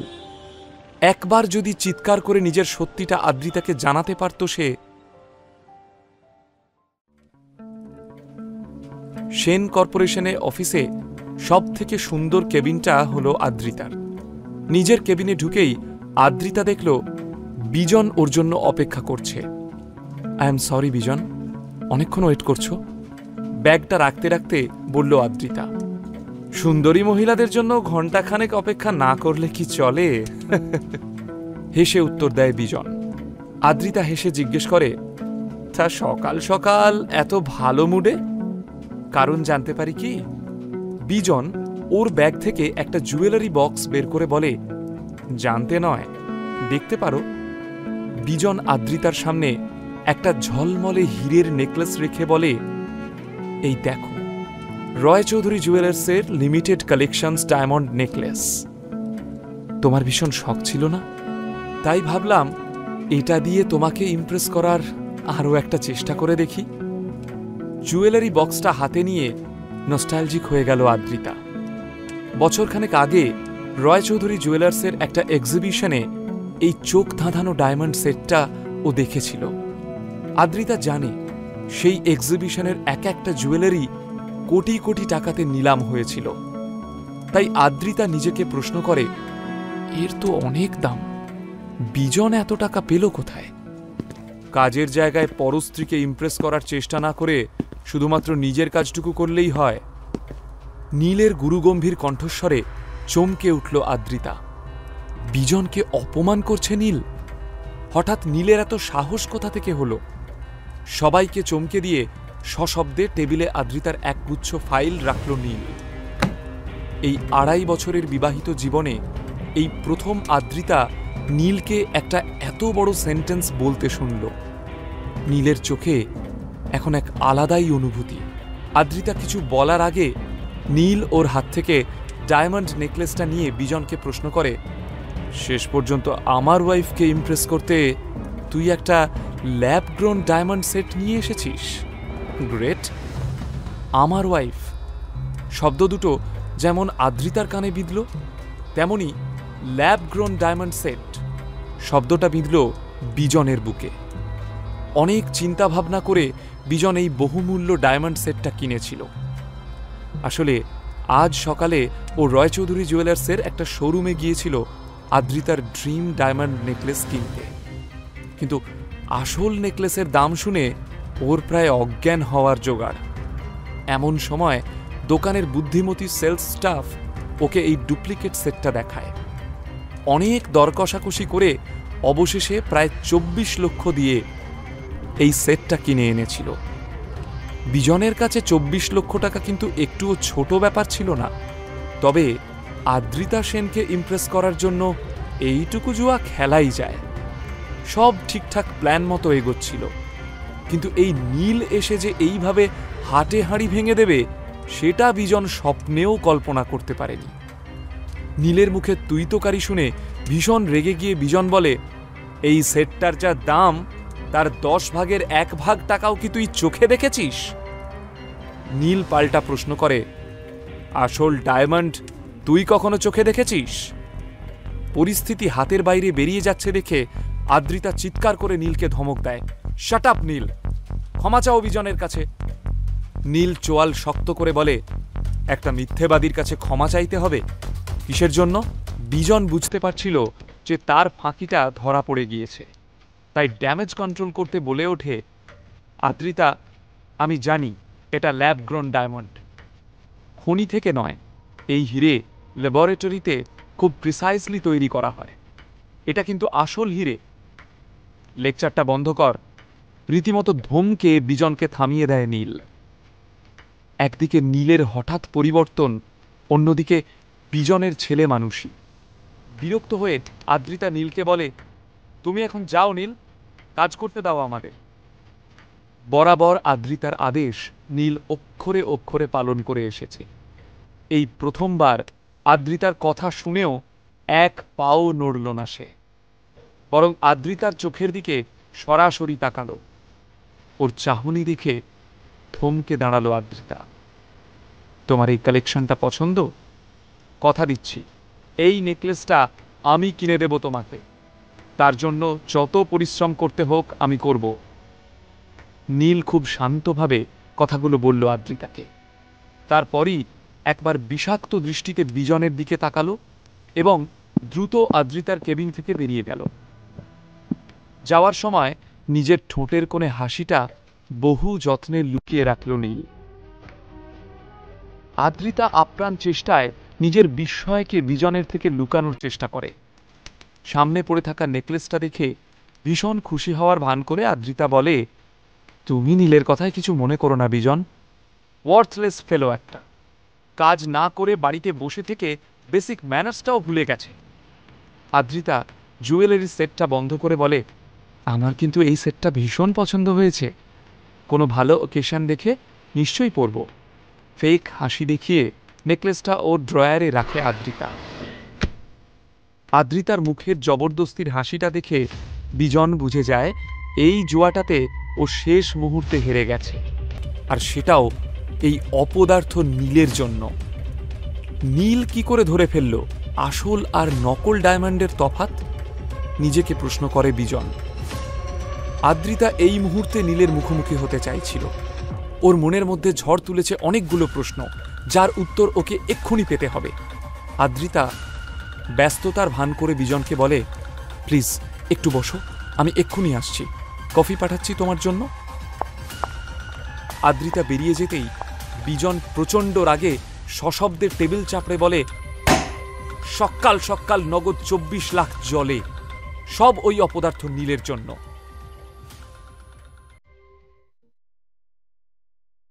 কোনো একটা সময় আদ্রিতাকে নিজের করে পাওয়াটা নীলের স্বপ্ন ছিল, কিন্তু আজ আদ্রিতার সাথে কাটানো এই বিবাহিত জীবনের প্রত্যেকটা মুহূর্ত নীলের রূঢ় বাস্তব। 4 বছর আগে আদ্রিতা সেনকে প্রথমবার দেখে নীল ওর প্রেমে পড়ে যায়, অথচ বিয়ের এতদিন পরেও নীলের আফসোস থেকে গেছে যে আদ্রিতার নজর একবারের জন্যেও নীলের ওপর পড়েনি। আজ নীল প্রথমবার আদ্রিতাকে ওর চোখের দিকে তাকাতে দেখল। যদিও আদ্রিতার চোখে প্রেম ছিল না, ছিল অপার বিস্ময়, তবুও নীল আজ খুশি। নীল দ্রুত পায়ে হেঁটে লিফটের সামনে এসে দাঁড়ায়। দাঁড়াও। নীল পিছন ঘুরে তাকিয়ে দেখে আদ্রিতা দাঁড়িয়ে। নীল কিছু বলে না, শুধু মুচকি হাসে। আদ্রিতাকে বেশ চমকে দেওয়া গেছে। আদ্রিতা রাগ আর বিস্ময়ে মেশানো গলায় জিজ্ঞাসা করে, হোয়াট ওয়াজ দ্যাট? তুমি বিজনকে এইভাবে অপমান করলে কেন? আসলে রাগে আর যন্ত্রণায় আদ্রিতার এখন চিৎকার করতে ইচ্ছা করলেও নিজের স্টাফের সামনে কোনো সিন ক্রিয়েট না করে যথাসম্ভব শান্ত থাকার চেষ্টা করে সে। আদ্রিতা বিশ্বাস করতে পারছে না এই কি সেই মানুষটা যার সাথে ও গত 2.5 বছর ধরে সংসার করছে, যে এক মুহূর্তের জন্যেও আদ্রিতার মনে বিন্দুমাত্র দাগ কাটতে পারেনি, যে এক ছাদের তলায় থাকলেও আদ্রিতা থেকে সব সময় পালিয়ে বেরিয়েছে। নীল আজ অনেক আলাদা, অনেক অচেনা, অনেক আত্মবিশ্বাসী। সব সময় কুঁকড়ে থাকা সেই অন্যমনস্ক পুরুষটার খোলস ছেড়ে বেরিয়ে আসা এ এক নতুন পুরুষ। বিয়ের পর এই প্রথম নীল শিরদাঁড়া সোজা করে আদ্রিতার সামনে দাঁড়িয়ে রয়েছে। আদ্রিতা তৈরি হয়ে এসেছিল নীলকে বেশ কিছু কঠিন কথা শোনাবে, কিন্তু নীলের এই বদলে যাওয়া রূপ দেখে মনে মনে পিছু হটে আদ্রিতা। এদিকে আদ্রিতার স্টাফেরা ওদের দুজনের কথা শোনার চেষ্টা করে চলেছে। কর্মচারীদের এই অহেতুক কৌতূহল দেখে আদ্রিতা নিজেও ভীষণ বিরক্ত। ও মুখে একটা নকল হাসি টেনে এনে নীলকে বলল, ঠিক আছে নীল, তুমি এখন বাড়ি যাও, সন্ধ্যাবেলা দেখা হচ্ছে। নীল জানে আদ্রিতা এই ব্যবসাটা নিয়ে ভীষণ লড়াই করছে, তাই ওর আজ আদ্রিতার 2 হাত ধরে চিৎকার করে বলতে ইচ্ছা করছে, তোমাকে আর লড়তে হবে না আদ্রিতা, তোমার হয়ে সব লড়াই করার দায়িত্ব এখন আমার। কিন্তু নীলের কিছু বলার আগেই বিজন চিৎকার করে ওকে পিছন থেকে ডাকে, এই দাঁড়া, দাঁড়া বলছি। বিজনের চিৎকার শুনে আদ্রিতা চমকে পিছন ফিরে তাকায়। বিজনকে নীলের দিকে তেড়ে আসতে দেখে আদ্রিতা ঘাবড়ে যায়। এই পরিস্থিতিটাই এড়াতে চেয়েছিল ও, কিন্তু মনের কোণায় কোথাও যেন কৌতূহল উঁকি মারছিল। আদ্রিতা দেখতে চাইছিল হঠাৎ বদলে যাওয়া নীল ঠিক কিভাবে এই পরিস্থিতির মোকাবিলা করে। অন্যান্য বারের মতো ভয়ে কুঁকড়ে যাবে, নাকি সাহস করে বিজনের মুখোমুখি হবে। বিজন তেড়ে এসে নীলের কলার ধরে বলে, এই অত বড় বড় কথা যে বলে এলি, তুই কি জানিস ওই সেটটার দাম কত? অফিসের করিডোরে একটা বিশ্রী তামাশা হচ্ছে দেখে আদ্রিতা বিজনকে থামাতে যায়। বিজন প্লিজ। বিজন কিন্তু আদ্রিতার কথায় কোনো কর্ণপাত করে না। বিজনের হাত ছাড়িয়ে কোনো উত্তর না দিয়ে চলে যাচ্ছিল নীল। কিন্তু বিজন ওর হাত চেপে ধরে চিৎকার করে বলে, ওই সেটটার দাম 24 লাখ রে ভিখারি, তুই নিজেকে নিলামে তুললেও এর 1000 ভাগের 1 ভাগ পাবি না, জানিস কি সেটা? লজ্জায় অপমানে আদ্রিতা চোখ বন্ধ করে ফেলে। আদ্রিতার কষ্ট নীলের চোখে পড়তেই ও আদ্রিতাকে দেখিয়ে বলে, ওই যে মহিলাকে দেখছিস ও আমার স্ত্রী, তাই ওকে দামি গিফট দিয়ে ইমপ্রেস করার তোর কোনো প্রয়োজন ছিল না। টাকাটা যদি গায়ে লাগে তাহলে সেটটা শোরুমে ফেরত দিয়ে দে, ওদের মানি ব্যাক পলিসি রয়েছে। ফালতু গলাবাজি করিস না, সবাই জানে হাঁকা কলসি বাজে বেশি। নীলের উত্তরে পিছনে দাঁড়িয়ে থাকা স্টাফেরা মুখ টিপে হাসতে শুরু করে। অফিস স্টাফদের সামনে নিজেকে উপহাসের পাত্র হতে দেখে দ্রুত লিফটে উঠে পড়ে বিজন। নীল কিন্তু বেশ শান্ত, মুখে বাঁকা হাসি নিয়ে পাশের লিফটে ওঠে এবং বুক পকেট থেকে একটা কালো গগলস বের করে বেশ কেত দেখিয়ে পরে নেয় সে। ঠিক তখনই লিফটের দরজাটা বন্ধ হয়ে যায়। আদ্রিতা অবাক চোখে নীলের যাওয়ার দিকে তাকিয়ে রয়েছে। এ কোন নীলকে দেখছে সে? এতদিন কি নীল তাহলে কোনো মুখোশ পরেছিল? এই নীল তো একেবারে অচেনা। এই বদলে যাওয়া নীল কি আদ্রিতার মনে কোনো ঝড় তুলতে পারবে? ঠান্ডা এসি কেবিনে দরদর করে ঘামছিল আদ্রিতা। বিজনের সাথে বন্ধুত্বটা নিছক সহজ কাজ ছিল না। সেন কর্পোরেশনের ইনভেস্টর হিসাবে বিজনকে আনাটাই আদ্রিতার উদ্দেশ্য ছিল। শুধুমাত্র ডুবতে বসা সেন কর্পোরেশনের লস নয়, আজকের ডেটে কোম্পানি চলছেই বিজনের ইনিশিয়াল ইনভেস্টমেন্টে। আজ সেই বিজনকেই পুরো স্টাফের সামনে চূড়ান্ত অপমান করল নীল। না হয় হারটা নকল হীরের ছিল, কিন্তু তাই বলে বিজনের ইগো হার্ট করার কি দরকার ছিল নীলের? কে জানে এখন বিজন তার কোম্পানিতে টাকা লাগাতে রাজি হবে কিনা। যদি কোনোভাবে বেঁকে বসেও, তাহলে এই কোম্পানির কি হবে? কি হবে সেন পরিবারের? ঠোঁট কামড়ে আদ্রিতা ভাবল, ভুলটা ওর নিজেরই। ওই অপদার্থ নীলটাকে ওর অফিসে ডাকাই উচিত হয়নি। বাইরে এসে খোলা আকাশের নিচে দাঁড়িয়ে নীল অনেক দিন বাদে বুক ভরে নিঃশ্বাস নিল। আজ নীলের নিজেকে জীবিত মনে হচ্ছিল, আর এই অনুভূতিটা ও কোনোভাবে হারাতে চায় না। তখনই নীলের ট্রাউজারের পকেটে থাকা মোবাইলটা বেজে ওঠে। নীল দেখে ফোনের স্ক্রিনে ওর দাদু শশাঙ্কবাবুর নাম ভেসে উঠেছে। ও ফোনটা তুলে ভীষণ মিষ্টি গলায় বলে, মিস্টার রায়চৌধুরী, আমি এইমাত্র আপনাকে কল করতে যাচ্ছিলাম। শশাঙ্কবাবু খুশি হয়ে বলেন, বাহ, তাহলে বুড়ো দাদুটার কথা মাঝে মধ্যেই মনে পড়ে তোর। নীল শশাঙ্কবাবুর কথায় পাত্তা না দিয়ে বলে, আমার কথা পরে বলছি, আগে আপনি আপনার দরকারটা বলুন। কেন? দরকার ছাড়া কি আমি আমার দাদু ভাইকে ফোন করতে পারি না? শশাঙ্কবাবু একটু আন্তরিকভাবে বললেন। নীল হেসে বলে, আপনি এবং আমরা দুজনেই শুধুমাত্র দরকারের সম্পর্কে বাঁধা, তাই দরকার ছাড়া আমরা কেউ কাউকে ফোন করি না। সেটা না বললেও বোঝা যায়, তাই বলে ফেলুন কি দরকার। শশাঙ্কবাবু বুঝতে পারলেন এই ভালোবাসা দেখানো সম্পূর্ণটাই বৃথা, তাই আর সময় নষ্ট না করে উনি সরাসরি কাজের কথায় এলেন। তোর জন্য একটা সুখবর আছে। সামনের মাসের 1 তারিখে রয় চৌধুরী গ্রুপ অফ ইন্ডাস্ট্রিজের সিইও হিসাবে তোর জয়েনিং। তবে তার আগে তোকে একজনের সাথে একটু দেখা করে নিতে হবে। আমি তোকে ভেন্যু আর টাইমটা এক্ষুনি হোয়াটসঅ্যাপ করছি। নীল সবটা চুপচাপ শুনে তারপর বেশ ঠান্ডা মাথায় বলল, আমি আপনার একটা ডিমান্ড মেনে নিলাম, তবে তার পরিবর্তে আপনাকে আমার ঠিক 2টো ডিমান্ড মানতে হবে। আমার ফার্স্ট ডিমান্ড, আমাদের যে লিমিটেড কালেকশন ডায়মন্ড নেকলেস আছে তার একটা আমার বলা অ্যাড্রেসে আজ বিকালের মধ্যে পৌঁছে দিতে হবে। আর সেকেন্ড ডিমান্ডটা আমি আপনাকে হোয়াটসঅ্যাপ করে দিচ্ছি। নীল, এটা কিন্তু ডিমান্ড নয়, টর্চার হয়ে যাচ্ছে। শশাঙ্কবাবু শক্তভাবে বললেন। নীল হেসে বলল, কি অদ্ভুত ব্যাপার না? আপনার কাছে আপনার ডিমান্ডটা ঠিক, আর আমার ডিমান্ডটা টর্চার হয়ে গেল। আপনাকে কেন বারবার মনে করিয়ে দিতে হয় যে এখন আপনার আমাকে প্রয়োজন? শশাঙ্কবাবু সাথে সাথে নিজেকে সংযত করে বললেন, এখনো কোম্পানির সিইও বসনি তুই, তার আগেই কোটি টাকার কিপ্টের আবদার। নীল ভীষণ শান্তভাবে বলল, মানুষ আবদার করে আপনজনের থেকে, এটা আবদার নয়, দাবি। আর এই দাবি না মেটালে আপনাকে অনেক দামি কিছু হারাতে হবে।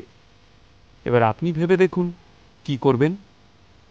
শশাঙ্কবাবুর উত্তরের অপেক্ষা না করেই ফোনটা কেটে দেয় নীল। জীবন নীলকে শিখিয়েছে বিবেক সর্বদাই মানুষের আবদারের রাস্তায় কাঁটা হয়ে দাঁড়ায়, তার চেয়ে দাবিই শ্রেষ্ঠ। নিজের কেবিনে বসে শশাঙ্কবাবু ভাবছেন ভুল ওনার একটাই, কিন্তু নীল শশাঙ্কবাবুকে গুনে গুনে তার শাস্তি ফেরত দিচ্ছে। শশাঙ্কবাবু যে অন্যায়টা নীল আর তার বাবার উপর করেছেন, তারপর নীলের পক্ষে ওনাকে বিশ্বাস করা সম্ভব নয়। তাই নীলের ডিমান্ডগুলো অন্যায় মনে হলেও মুখ বন্ধ করে মেনে নিচ্ছেন শশাঙ্কবাবু। নীলের ফোনে 3খানা মেসেজ আসে। প্রথম মেসেজটা ওর দাদুর, দ্বিতীয় এবং তৃতীয় মেসেজটা সাথে সাথেই শশাঙ্কবাবু রিপ্লাই করেন ওকে। শশাঙ্কবাবুর মেসেজটা দেখে হলুদ ট্যাক্সিতে উঠে নীল বলে, রয়্যাল সেভেন সোসাইটি শুধু কলকাতার নয়, গোটা পশ্চিমবঙ্গের সবথেকে বড় লাক্সারিয়াস সোসাইটি। যাদবপুরে অবস্থিত এই সোসাইটির প্রত্যেকটা ডুপ্লেক্সের ভেতর নিজস্ব লন আর গার্ডেন রয়েছে। অ্যাপার্টমেন্টের উপরে swimming pool, tennis court, basketball court, আর রয়েছে সবুজ জগিং পার্ক। দেশের একদম প্রথম সারির অভিজাত ব্যক্তিদের জন্য তৈরি এই সবুজে ঘেরা হাউজিং প্রজেক্টটা যেন বাংলার মুকুটে একখানা পালক। শশাঙ্কবাবুর কথা মতো নির্দিষ্ট স্থানে পৌঁছে যায় নীল। ধীরেন রায়চৌধুরীকে সেই বাগানে বসে থাকতে দেখে নীলের মাথায় আগুন জ্বলে ওঠে। ধীরেন রায়চৌধুরী মানে ওর নিজের কাকুর সাথে দেখা করতে হবে জানলে নীল কখনো আসতে রাজি হতো না, সরাসরি না বলে দিত। রাগের মাথায় ও বেরিয়ে যাবে, ঠিক তখনই পিছন থেকে ধীরেন রায়চৌধুরীর গলা শোনা যায়, ঠিক 2.5 বছর আগে তোকে লাস্ট দেখেছিলাম, আগের থেকে অনেক বেশি স্মার্ট লাগছে। বাপের মতো সেই ক্যাবলাকান্ত ব্যাপারটা কিন্তু আর নেই তোর মধ্যে। থমকে দাঁড়ায় নীল। কাউকে অসম্মান সে করতে চায় না। ধীরেন রায়চৌধুরীর মুখের দিকে না তাকিয়েই নীল বলে, কাজের কথা থাকলে বলো, আর যদি ভাবো ভয় দেখিয়ে আমাকে সিইও হওয়া থেকে আটকাবে তাহলে ভুল ভাবছ। কথা শেষ করেই নীল চলে যেতে উদ্যত হয়। তখনই দুজন বিশাল চেহারার সিকিউরিটি গার্ড এসে নীলের পথ আটকে দাঁড়ায়। কাকুর আচরণে নীল হেসে ফেলে। সে এবার ধীর পায়ে ধীরেন রায়চৌধুরীর কাছে আসে এবং খানিক ব্যঙ্গ করে বলে, কাকু প্লিজ, আমার কিছু হলে কিন্তু তোমরাই বিপদে পড়বে। ভুলে যেও না, আমার কাছে অঞ্জলি এন্টারপ্রাইজের 40% শেয়ার রয়েছে। আজ সেই শেয়ারই তোমাদের কোম্পানিকে বাঁচাতে পারে, তাই ভেবেচিন্তে সিদ্ধান্ত নিও। রয় চৌধুরী গ্রুপ ইস্টার্ন ইন্ডিয়ার সবথেকে বড় কোম্পানি। 4 বছর আগে এই কোম্পানিটি দেশের প্রথম 10টি কোম্পানির মধ্যে থাকত। দেশের ছোট বড় সব কোম্পানি রয় চৌধুরী গ্রুপের সাথে কাজ করতে চাইত। তখন এই রয় চৌধুরী গ্রুপের সিইও ছিলেন নীলের বাবা হীরেন রায়চৌধুরী। ব্যবসার কলকাঠি ছিল তার নখদর্পণে। হীরেন ভীষণ ভালো মার্কেট প্রেডিক্ট করতে পারতেন, আর সেই জন্যই আগে ভাগেই অঞ্জলি এন্টারপ্রাইজের 40% শেয়ার তিনি কিনে রাখেন। কারণ উনি বুঝে গিয়েছিলেন ভবিষ্যতে এই শেয়ারের দাম হতে চলেছে আকাশ ছোঁয়া। তবে এই খবরটা শশাঙ্কবাবু এবং ধীরেন রায়চৌধুরীর কানে আসতেই ওনারা প্রচণ্ড অশান্তি শুরু করে দেন। ফলস্বরূপ হীরেন রায়চৌধুরীকে কোম্পানির সিইও পজিশন থেকে সরে দাঁড়াতে হয়। কোম্পানির নতুন সিইওর আসনে বসেন ধীরেন রায়চৌধুরী। কিন্তু 2.5 বছরের মধ্যে কোম্পানি ডুবিয়ে দিয়ে ধীরেনবাবু প্রমাণ করে দিয়েছেন যে তার দ্বারা আর যাই হোক বিজনেসটা হবে না। অঞ্জলি এন্টারপ্রাইজের শেয়ারের জন্য নীল এখন বিপুল সম্পদ এবং প্রতিপত্তির অধিকারী। আর এই পাওয়ারফুল নীলকেই এখন রায়চৌধুরীদের দরকার। কিন্তু নীল যে আগে ভাগেই সব রিসার্চ করে এসেছে তা ধীরেনবাবু আঁচ করতে পারেন। নীল যে ওর বাবা হীরেন রায়চৌধুরীর মতোই পাকা খেলোয়াড় হয়ে উঠেছে তা ধীরেন এবার বুঝতে পারলেন। বিরক্তির সাথে নিজের দুই গার্ডকে সরে দাঁড়াতে ইশারা করলেন। ওরা সরে যেতেই বাঁকা হাসি হেসে কনফিডেন্সের সাথে রয়্যালস হেভেন সোসাইটি থেকে বেরিয়ে পড়ল নীল। প্রিন্স আনোয়ার শাহ রোডে এসে দাঁড়াতেই নীল দেখে ফোনে একটা মেসেজ এসেছে। আরে কোথায় তুই? কখন আসবি? লেট করিস না কিন্তু। মেসেজ করেছে নীলের এক কলেজ লাইফের ফ্রেন্ড। আজ দুপুরে শহরের এক বিখ্যাত 5 স্টার হোটেলে নীলের কলেজ রিইউনিয়ন রয়েছে। নীলের স্কুল এবং কলেজের জীবনটা একদম অন্যরকম ছিল, ভীষণ মজা আর রহস্যে মোড়া। আসলে ওর বাবার কঠোর নির্দেশ ছিল নিজের প্রকৃত পরিচয় না জানিয়ে একটা খুব সাধারণ জীবনযাপন করার। হীরেন নিজের ছেলেকে খুব পরিষ্কারভাবে জানিয়েছিলেন, তোমার বাবা হিসাবে তোমাকে স্নেহ, শিক্ষা আর সংস্কার দেওয়ার দায়িত্ব আমার, কিন্তু সৌভাগ্যটা আমি দিতে পারবো না। পরিশ্রম, মেধা আর বুদ্ধি দিয়ে সেটা তোমাকে অর্জন করে নিতে হবে। বাবার কঠিন হুকুমে নীল স্কুল কলেজে ভীষণ লো প্রোফাইল মেনটেন করত। ওর বন্ধুরা আজও নীলের প্রকৃত পরিচয় জানে না। গ্র্যাজুয়েশনের পর এই প্রথমবার নীল ওর বন্ধুদের সাথে দেখা করবে, তাই পুরনো সব কথা ভুলে কলেজ জীবনের নস্টালজিয়ায় ডুব দিয়েছে নীল। ভাবতে ভাবতে ওর ঠোঁটের কোণায় হাসি ফুটে ওঠে, চোখ চকচক করতে থাকে। আহা, কি সব দিন ছিল! ফার্স্ট ইয়ারে সিনিয়রদের র্যাগিং, আবার কলেজ শেষে তাদের সাথেই কাকার দোকানে চা খাওয়া। তখন বন্ধুর গার্লফ্রেন্ডকেও বৌদি বলে ডাকা হতো। কলেজের মাঠে গিটার হাতে ফসিলসের গান, মেয়ে পটানোর একমাত্র হাতিয়ার তখন ওটাই। ক্লাস বাঙ্ক করে গঙ্গার ঘাটে সরোবরে আড্ডা মারা, ক্যান্টিনের কচুরি, আলুর দম এবং ফেরার পথে ফুচকা, নন্দনে লাইন দিয়ে ফিল্ম ফেস্টিভ্যালের টিকিট কাটা। নীল ভাবল, প্রথম সিগারেট, বিয়ার পার্টি থেকে শুরু করে রাজনীতি এবং ফুটবল সব মিলিয়ে সে ছিল এক আলাদা জগৎ। সেখানে না ছিল ভবিষ্যতের চিন্তা আর না অতীতের কোনো বোঝা। নীল এসব আকাশকুসুম ভাবছিল, কিন্তু হঠাৎই ওর একজনের কথা মনে পড়ে গেল। এ বাবা, যদি এখানে সোহিনীর সাথে দেখা হয়ে যায়? কে এই সোহিনী? নীলের সাথে ওর কি সম্পর্ক? তাহলে কি নীল আদ্রিতার জীবনে নতুন কোনো টুইস্ট আসতে চলেছে? নীলের কলেজের কেমিস্ট্রি টিচারের মেয়ে হচ্ছে সোহিনী। ক্লাসের সব ছেলেরা সোহিনীর জন্য পাগল ছিল। সেই দলে নাম লিখিয়েছিল নীলও। বলা যায় সোহিনী নীলের কলেজ জীবনের ক্রাশ। বন্ধুরাও তা নিয়ে খুব খ্যাপাতো নীলকে। তবে নীল কিছুতেই ওর মনের কথা বলে উঠতে পারত না সোহিনীকে, শুধু দূর থেকে ওকে দেখে যেত। একবার কোনো মতে সোহিনীর নাম্বার জোগাড় করে নিজের মনের কথা জানিয়েছিল নীল, কিন্তু তাতে সোহিনী ভীষণ ঝেড়েছিল নীলকে। সোহিনীর এক ধমকে নীলের মাথা থেকে প্রেমের ভূত পালিয়ে গিয়েছিল। ওই বয়সের প্রেমগুলো কেমন জানি একটা সময়ের পর হারিয়ে যায়।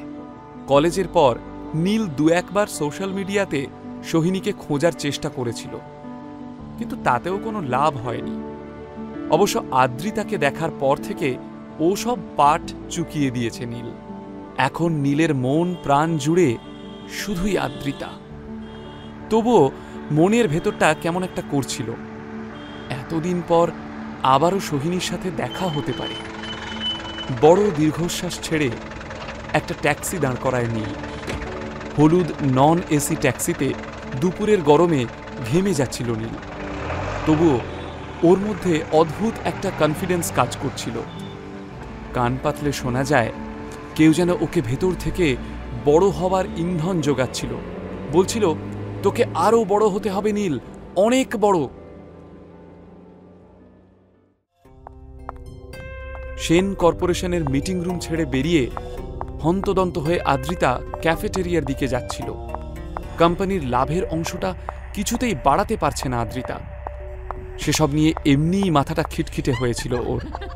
তার উপর আদ্রিতা দেখে ওর অফিস স্টাফরা ওয়ার্কিং আওয়ার্সে ক্যাফেটেরিয়ায় বসে হাহা হিহি করছে।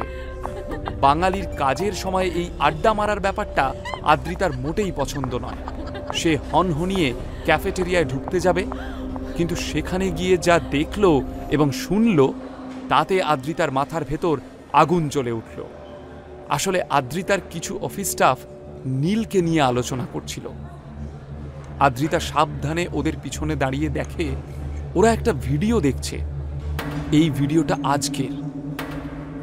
যখন নীল বিজনকে সবার সামনে অপমান করেছিল তখনই কেউ একটা রেকর্ড করেছিল হয়তো। আদ্রিতা অবাক হয়ে যাচ্ছিল ওর স্টাফদের সাহস দেখে। ভিডিওটা শেষ হতেই একটা স্টাফ প্রায় হেসে গড়িয়ে পড়ল। আস্তে আস্তে এবার আমার পেট ফেটে যাবে রে। 2 পয়সার মুরদ নেই, ম্যাডামের পয়সায় খায়, আবার ম্যাডামকেই কথা শোনায়। আরেকজন স্টাফও ওর সাথে গলা মেলায়। আমি কিন্তু আদ্রিতা ম্যাডামকে ভীষণ অ্যাডমায়ার করি। উনি যে কেন এই ছেলেটার সাথে রয়েছেন, এতদিনে তো ওনাদের ডিভোর্স হয়ে যাওয়া উচিত। তৃতীয় স্টাফও যোগ দিয়েছে এদের সাথে। আরে প্রথমে তো আদ্রিতা ম্যাডামের পেছন পেছন যাচ্ছিল, তখন তো দেখে মনে হচ্ছিল ম্যাডামের চাকর। তারপর দুম করে কেবিন থেকে বেরিয়ে এসে কি হুম্বি তম্বি। বাহ, বলে কিনা বিজন স্যারের আনা অত দামি হীরের হার নাকি নকল। জীবনে রূপো চোখে দেখেছে, হীরে তো দূরের কথা। অন্য একজন স্টাফ ব্যঙ্গ করে বলে, এই কেন রে, অমন হিরে দিয়ে মোড়ানো ইলেকট্রিক স্কুটারটা রয়েছে না ওর কাছে? আর এই শুনে সবাই হেসে গড়াগড়ি দিতে থাকলো। ক্যান্টিনের এক কোণে বসেছিল রিয়া। সেও ব্যঙ্গ করে বলে, গরিব মানুষ না হয় একটু আকাশকুসুম স্বপ্ন দেখেছে, তোরা কি পাষণ্ড রে এভাবে বলছিস? বলেই একে অপরের গায়ে ঢলে পড়তে লাগলো। কিন্তু হঠাৎই কাউকে দেখে রিয়ার মুখের হাসি একেবারে কর্পূরের মতো উবে গেল। সবাই পেছন ফিরে ক্যাফেটেরিয়ার দরজার দিকে তাকাতেই দেখল আদ্রিতা ম্যাডাম দাঁড়িয়ে রয়েছে। আদ্রিতার চোখ মুখ দেখে সবার বুক কেঁপে উঠল। চোখে আগুন নিয়ে চোয়াল শক্ত করে সেন দৃষ্টিতে আদ্রিতা দেখছে সবাইকে। আদ্রিতার স্টাফরা খুব ভালো মতো জানে আদ্রিতা রেগে গেলে কারও রক্ষে নেই। তাও রিয়া একটু সাহস দেখিয়ে আমতা আমতা করে বলল, আসলে ম্যাডাম আমরা আদ্রিতা তীক্ষ্ণ দৃষ্টিতে তাকাতেই রিয়া চুপ, আর একটা কথাও ওর মুখ থেকে বেরোলো না। অন্য স্টাফরা কোনো রকমে পালিয়ে বাঁচল। রিয়াও মাথা নিচু করে চলে গেল। শুধুমাত্র দাঁড়িয়ে রইল আদ্রিতা। মনের মধ্যে এক রাশ অপমান নিয়ে ওর সারা শরীর যেন ঘিন ঘিন করছিল। নীলের জন্য, শুধুমাত্র নীলের জন্য আজ আদ্রিতার স্টাফরা ওকে নিয়ে হাসাহাসি করছিল, ঠাট্টা তামাশা করছিল। আদ্রিতার নিজের হাতের মুঠোটা শক্ত করল।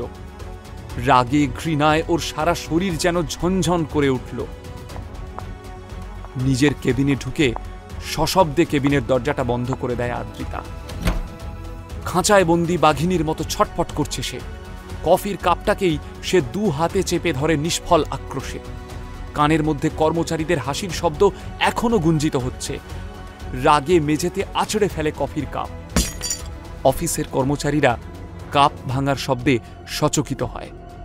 তবে এমন অভিজ্ঞতা তাদের নতুন নয়। সবাই জানে আদ্রিতা নিজের রাগের বহিঃপ্রকাশ এভাবেই করে। এক রাশ অভিমান নিয়ে দেওয়ালে টাঙানো বাবার ছবির দিকে তাকায় সে। এবার রাগ পাল্টে যায় যন্ত্রণায়। চোখ ঝাপসা হয়ে আসে আদ্রিতার। কান্না ভেজা গলায় বলে, বাপি কেন করলে এরকম?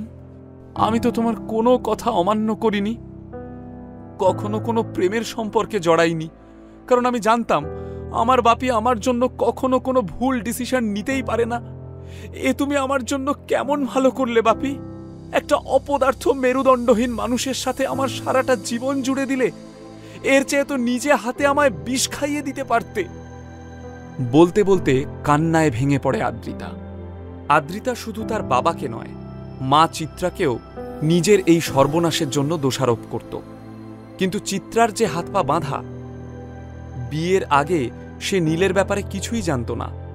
চিত্রা যতই দজ্জাল মুখরা হোক না কেন, স্বামীর কোনো সিদ্ধান্তের উপর কথা বলার মতো ক্ষমতা তার ছিল না। তাই আদ্রিতার প্রশ্নগুলো নিরুত্তরই থেকে গেছে।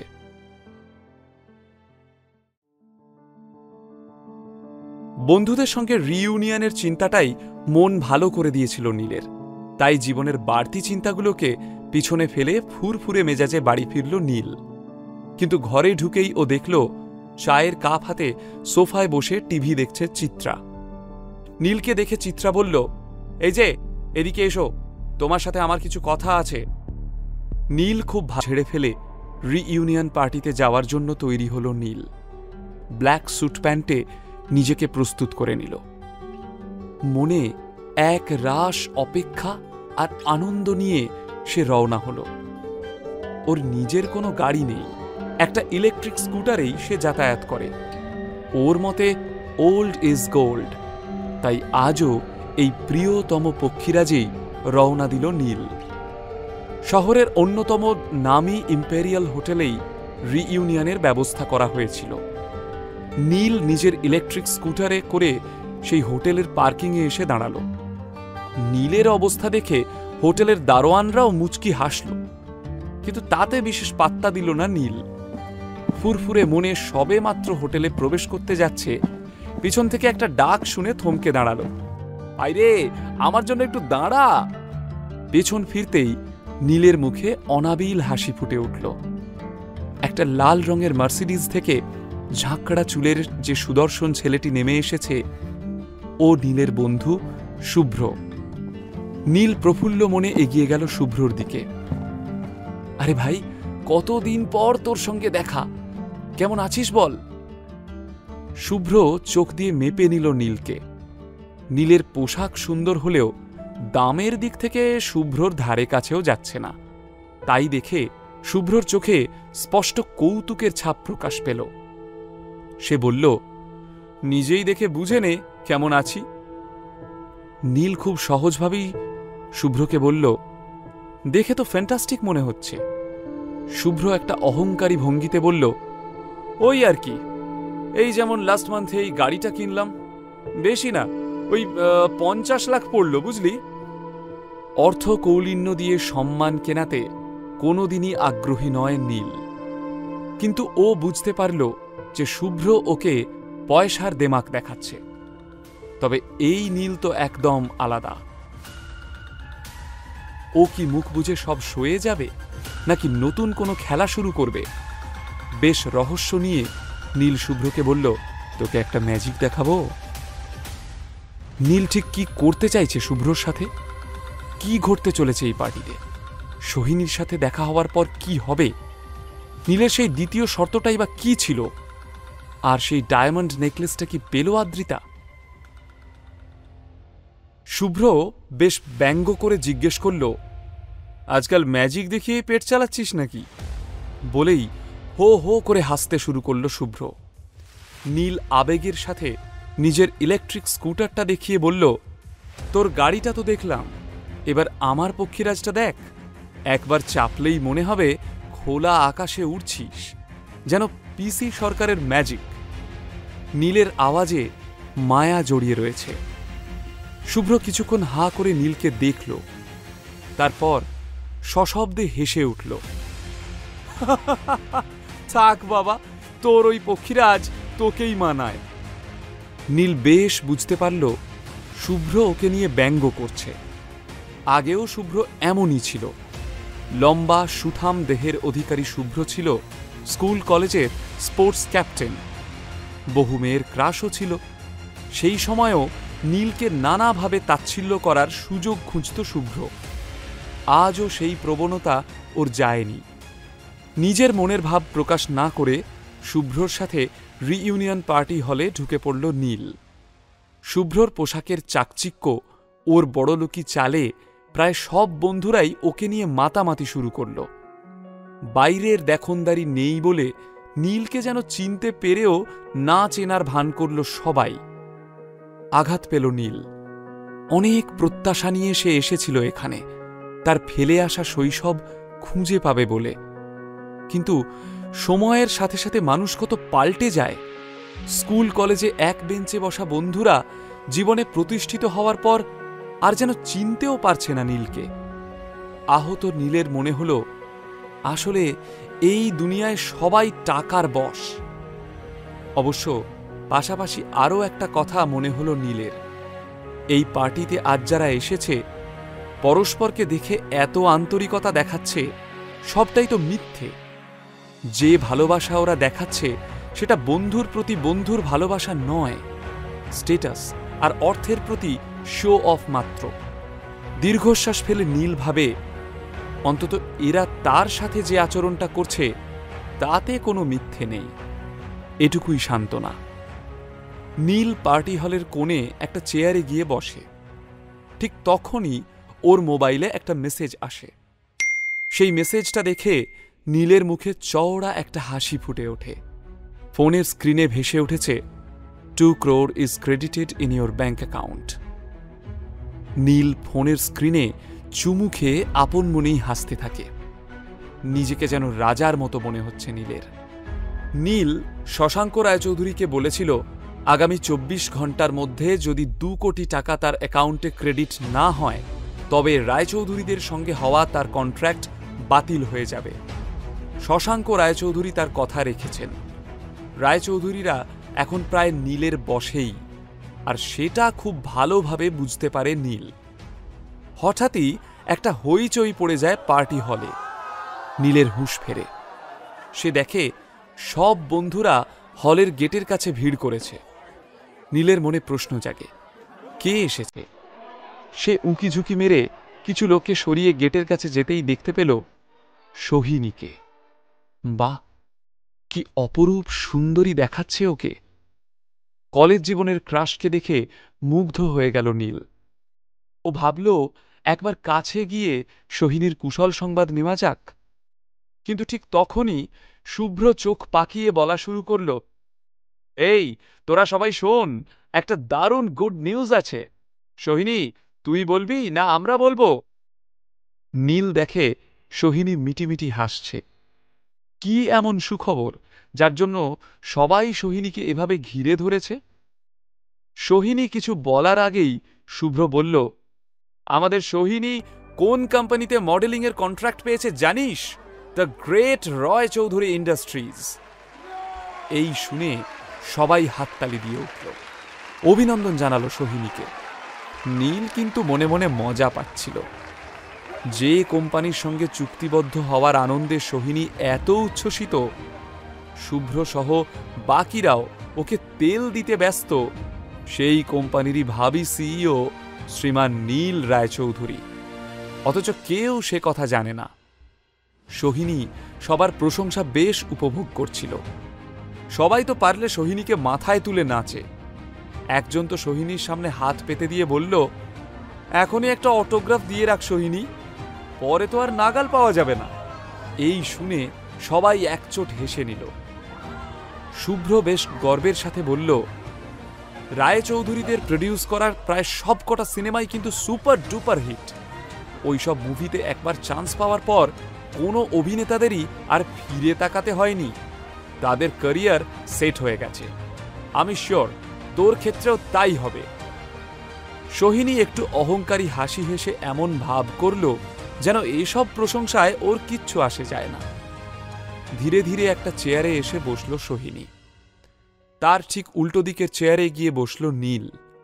কিন্তু নীল বসার পর সোহিনী এমন ভান করল যেন ও নীলকে দেখতেই পাচ্ছে না। নীল যেন অদৃশ্য মানুষ। খারাপ লাগলেও হাসি মুখে সোহিনীর দিকে হাত বাড়িয়ে দিল নীল, অভিনন্দন জানাবে বলে। কিন্তু সোহিনীর বোধহয় অস্বস্তি হচ্ছিল, তাই উসখুস করে সোহিনী নিজেই নীলকে বলল, সরি নীল, আমার পাশের সিটটা আমার বেস্ট ফ্রেন্ডের জন্য বুকড রয়েছে, তুই এই সিটটা ছেড়ে দিবি প্লিজ।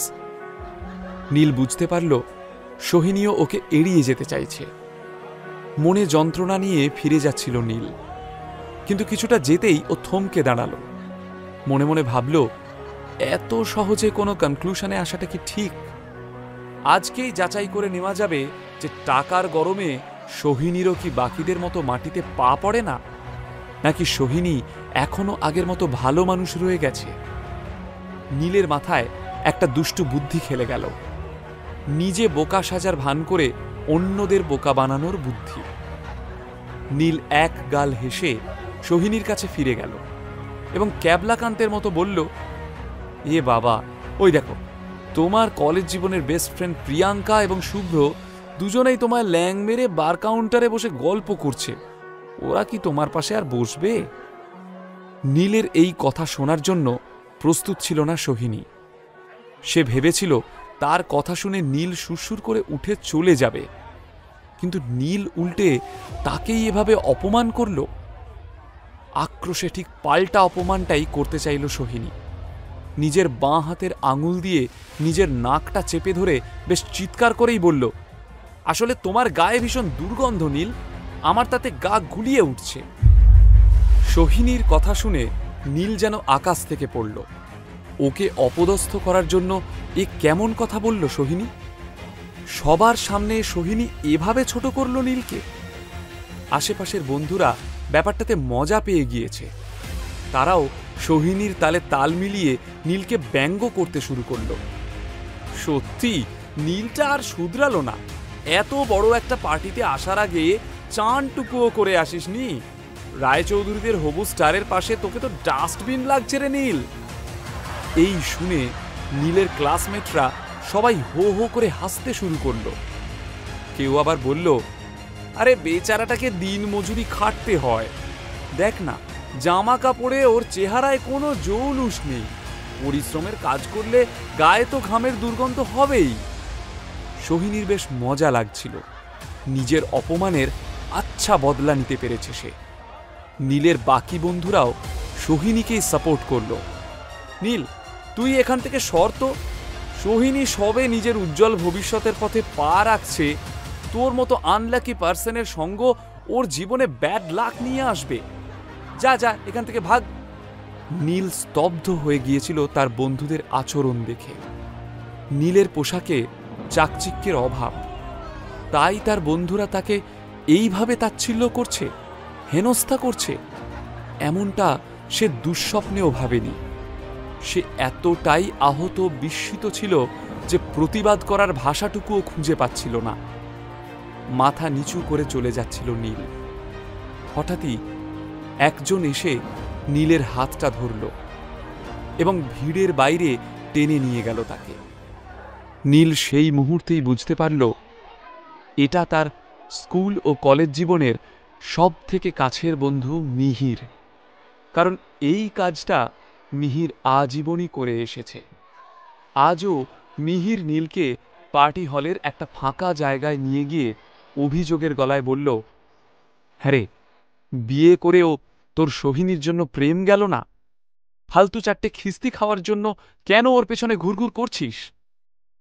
প্রেম যে কাঁঠালের আঠা, আরে লাগলে পরে ছাড়ে না। গানটা গাইতে গাইতে দু হাত বাড়িয়ে শাহরুখ খানের পোজে দাঁড়ালো নীল। আর সেই মুহূর্তেই অট্ট হাসি হেসে মিহির এবং নীল একে অপরকে জড়িয়ে ধরল। চিয়ার্স! কাচের গ্লাসে গ্লাস ঠেকিয়ে ড্রিঙ্কসে চুমুক দিয়ে দুই বন্ধু পুরনো দিনের গল্পে ডুব দিল। স্কুল থেকেই মিহির আর নীল ছিল অভিন্ন সত্তা। কলেজ জীবনে সেটা গিয়ে আরও মজবুত হয়ে গিয়েছিল।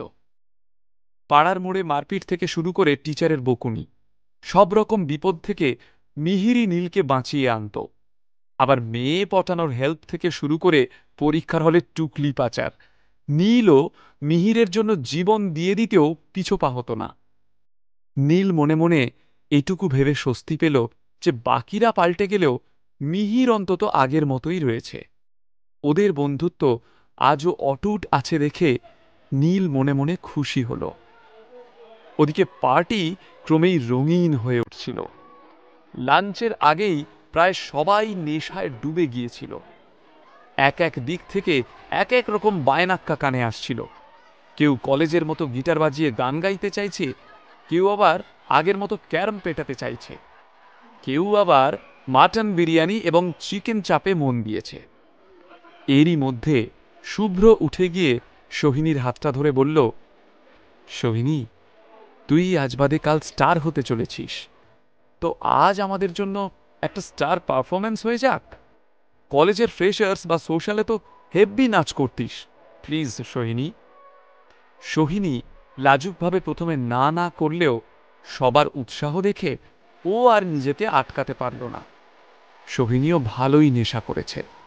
স্টেজে ওঠার পর যেই না সোহিনী কোমর দোলালো, অমনি ছেলেদের মধ্যে তুমুল আলোড়ন সৃষ্টি হলো। নিজের হাতেই চুলের বাঁধনটা তুলে দিল সোহিনী।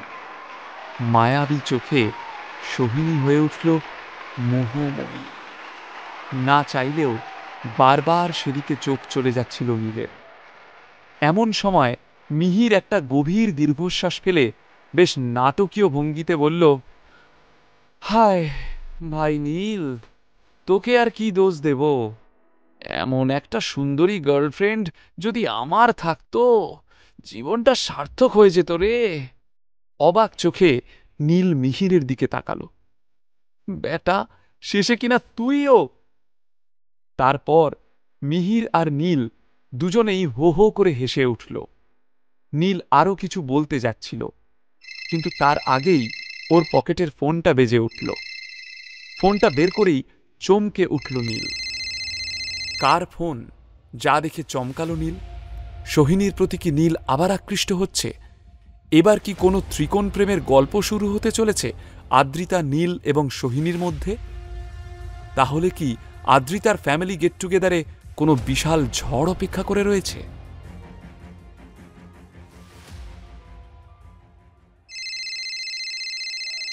নীল দেখল ওর ফোনে আদ্রিতার নাম ভেসে উঠেছে। অসময়ে আদ্রিতার ফোন দেখে বুক কেঁপে উঠল নীলের। তাড়াতাড়ি ফোনটা রিসিভ করতে যাবে, কিন্তু তার আগেই বন্ধুদের কাছে হাসির খোরাক হয়ে গেল নীল। যেমন মান্ধাতার আমলের ফোন, তেমনই প্যান প্যানে সলিল চৌধুরীর গানের রিংটোন। সত্যি বাবা, টাইম মেশিনে চেপে ভুল করে আমাদের সময় চলে এসেছিস রে নীল। আবারও হাসির রোল উঠল, আর এই হাসি ঠাট্টাতেই আদ্রিতার ফোনটা গেল কেটে। কিন্তু আশ্চর্য ব্যাপার, নীলের মাথা গরম হলো না। নিজের ফোনের স্ক্রিনটার দিকে হাসি হাসি মুখে তাকিয়ে থাকল সে। আদ্রিতা একটি মেসেজ পাঠিয়েছে, ফ্রি হয়ে কল করো। এভাবে আগে কখনো আদ্রিতা বলেনি নীলকে। তাহলে কি আদ্রিতার মনে নীলের জন্য জায়গা তৈরি হচ্ছে? নীল আশা নিয়ে কলব্যাক করল, কিন্তু ওপাশ থেকে আদ্রিতার সেই চেনা ঝাঁঝালো আওয়াজই শুনতে পেল নীল। কোন রাজকার্য করছো যে ফোন তুলতে দেরি হলো? যেটা করতে বলেছিলাম সেটা হয়েছে? ভুলে যেও না, আজকে সন্ধ্যের ফ্যামিলি গেট টুগেদারে তোমাকে কিন্তু সভ্য হয়ে আসতে হবে। দয়া করে নিজের ওই হাড় হাবাতে লুকটা নিয়ে যেন উপস্থিত হয়েও না। তোমার জন্য আমি আর অন্যের কাছে হাসির খোরাক হতে রাজি নই, কথাটা যেন মাথায় থাকে। কোনো উত্তর না শুনেই ফোনটা কেটে দিল আদ্রিতা। অনেক আশা নিয়ে নীল ফোনটা করেছিল, কিন্তু ফলাফল একই পেল সে। ফ্যামিলি গেট টুগেদারে যাওয়ার জন্য আদ্রিতাও ওর কাজগুলো তাড়াতাড়ি গুটিয়ে নিয়েছিল। বাড়ি ফিরে বিকেলের পার্টির প্রস্তুতি নিতে হবে। সবে অফিস থেকে বের হতে যাবে এমন সময় একজন স্টাফ এসে বলল, ম্যাডাম, আপনার সঙ্গে একজন দেখা করতে এসেছে। অবাক হয়ে আদ্রিতা বলে, আমার সাথে? কোনো অ্যাপয়েন্টমেন্ট ছিল নাকি? স্টাফ দুদিকে মাথা নাড়িয়ে বলল, না ম্যাডাম, এনাকে আগে কখনো দেখিনি, তবে বলছেন আপনার সঙ্গে খুব আর্জেন্ট দরকার। আদ্রিতা খানিক অবাক হল। হঠাৎ কে এলো ওর সাথে দেখা করতে? ঠিক আছে, পাঠিয়ে দাও, আদ্রিতা বলল। ওদিকে রিইউনিয়ন পার্টিও শেষ হতে চলেছে। যাওয়ার আগে সবাই সবাইকে জড়িয়ে ধরে বলল, খুব শিগগিরই তারা আবারও একটা রিইউনিয়ন করবে। আবারও কিছু মিথ্যে প্রতিশ্রুতি দিয়ে সবাই সবাইকে বিদায় জানাতে আরম্ভ করল। সোহিনী বাড়ি যাওয়ার জন্য পা বাড়াতেই অনেক বন্ধুরাই ওকে নিজের গাড়িতে এগিয়ে দেওয়ার জন্য রিকোয়েস্ট করতে লাগল। তাতে সবার প্রথমে নাম লিখিয়েছিল শুভ্র, কিন্তু মাতাল সোহিনী সবাইকে রিফিউজ করে বলল, So sorry guys, I have my own car.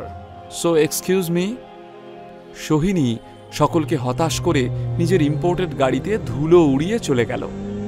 শুধু যাওয়ার আগে একবার নীলের দিকে তাকালো।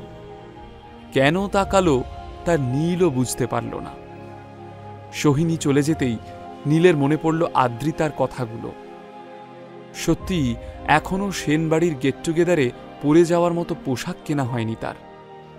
বিন্দু মাত্র সময় নষ্ট না করে মিহিরের সাথে নাম্বার এক্সচেঞ্জ করে দ্রুত বেরিয়ে পড়ল নীল। ওদিকে কিছুক্ষণ পরই একজন কালো স্যুট পরা ভদ্রলোক আদ্রিতার কেবিনে এলেন। চেহারা দেখে বলে দিতে হয় না যে বেশ সম্ভ্রান্ত বংশের মানুষ। তার হাতে একটা গিফট প্যাক। আদ্রিতা ভ্রু তুলে বলল, বলুন কি ব্যাপারে কথা বলতে চান। ভদ্রলোক খুব বিনীতভাবে সেই গিফট বক্সটা আদ্রিতার দিকে এগিয়ে দিয়ে বললেন, ম্যাডাম, এটা আমাদের বস আপনার জন্য পাঠিয়েছেন। আদ্রিতা অবাক হয়ে বলল, আপনাদের বস কে বলুন তো, আর এতে কি রয়েছে? লোকটি একটু হেসে বললেন, বস বলেছেন এই বক্সটি খুলে দেখলেই আপনি ওনার পরিচয় বুঝতে পারবেন। আদ্রিতা সত্যি বুঝতে পারছিল না এমন একটা গিফট বক্স ওকে কে পাঠাতে পারে। নেওয়াটা আদৌ উচিত হবে কিনা তাও বুঝে উঠতে পারছিল না। একটু ইতস্তত করে অবশেষে বক্সটা হাতে নিল আদ্রিতা। ভদ্রলোক আদ্রিতাকে অভিবাদন করে চলে গেলেন। কিন্তু আদ্রিতার মনের ভিতর তখন হাজারো প্রশ্নের ঝড়। কে পাঠালো এই অদ্ভুত উপহার? কি আছে এতে? আদ্রিতার কথা রাখতে নীল শপিং মলে গেল ঠিকই, কিন্তু দামি দামি পাঞ্জাবিগুলোর মধ্যে কোনোটাই ওর তেমন পছন্দ হলো না। কোনোটার রং পছন্দ হয়, নয়তো কোনোটার ফিটিংস। কোনোটার ডিজাইন পছন্দ হয় তো মনে প্রশ্ন জাগে যে আদ্রিতার ভালো লাগবে কিনা। বেশ কিছুক্ষণ এইসব বাছাবাছি করার পর নীল রীতিমতো বিরক্ত হয়ে উঠল। কি ঝকমারি কাজ রে বাবা! অবশেষে সে ফোন করল তার পার্সোনাল সেক্রেটারিকে। রায়চৌধুরী ইন্ডাস্ট্রিজের কর্ণধার শশাঙ্ক রায়চৌধুরী এরই মধ্যে কোম্পানির ভাবী সিইও নীল রায়চৌধুরীর জন্য একজন পার্সোনাল সেক্রেটারির ব্যবস্থা করেছেন। একে একে এক বিলাসবহুল জীবনযাপনের জন্য ঠিক যা যা প্রয়োজন সেই সব কিছু হাতের মুঠোয় এসে যাচ্ছে নীলের। ওর চির অভ্যস্ত পৃথিবীটা যেন একটু একটু করে পাল্টে যাচ্ছিল। নীলের পার্সোনাল সেক্রেটারিটিও বেশ করিতকর্মা।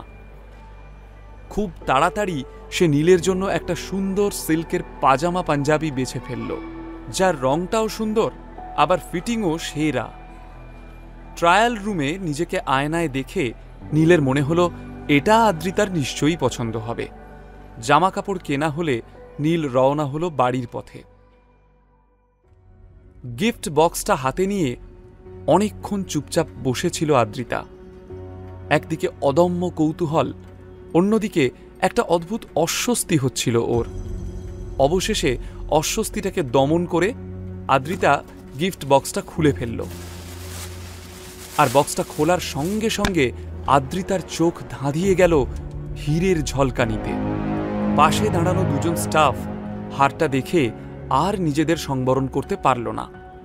তাদের মুখ দিয়ে বেরিয়ে এলো, ওহ মাই গড, এটা তো ড্রিম লাভার্স নেকলেস। ভারতবর্ষে মাত্র 10 জন মানুষের কাছে এই নেকলেস রয়েছে। সেই লিস্টে ম্যাডামের নামটাও জুড়ে গেল। ম্যাডামের বয়ফ্রেন্ড কি দারুণ একটা উপহার দিয়েছেন। আদ্রিতা স্টাফ দুজনের দিকে এমনভাবে তাকালো যেন চোখ দিয়েই ভস্ম করে দেবে।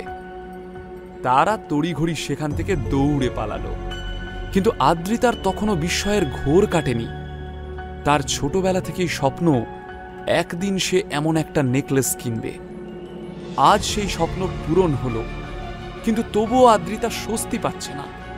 খুব ভালো করেই বুঝতে পারল যে এই নেকলেসটির প্রতিটি হীরেই আসল এবং ভীষণ রেয়ার, আর তাই কোনো সাধারণ মানুষের পক্ষে এটা কেনা সম্ভব নয়। তার মানে কি বিজনই তাকে এই নেকলেসটা উপহার দিল?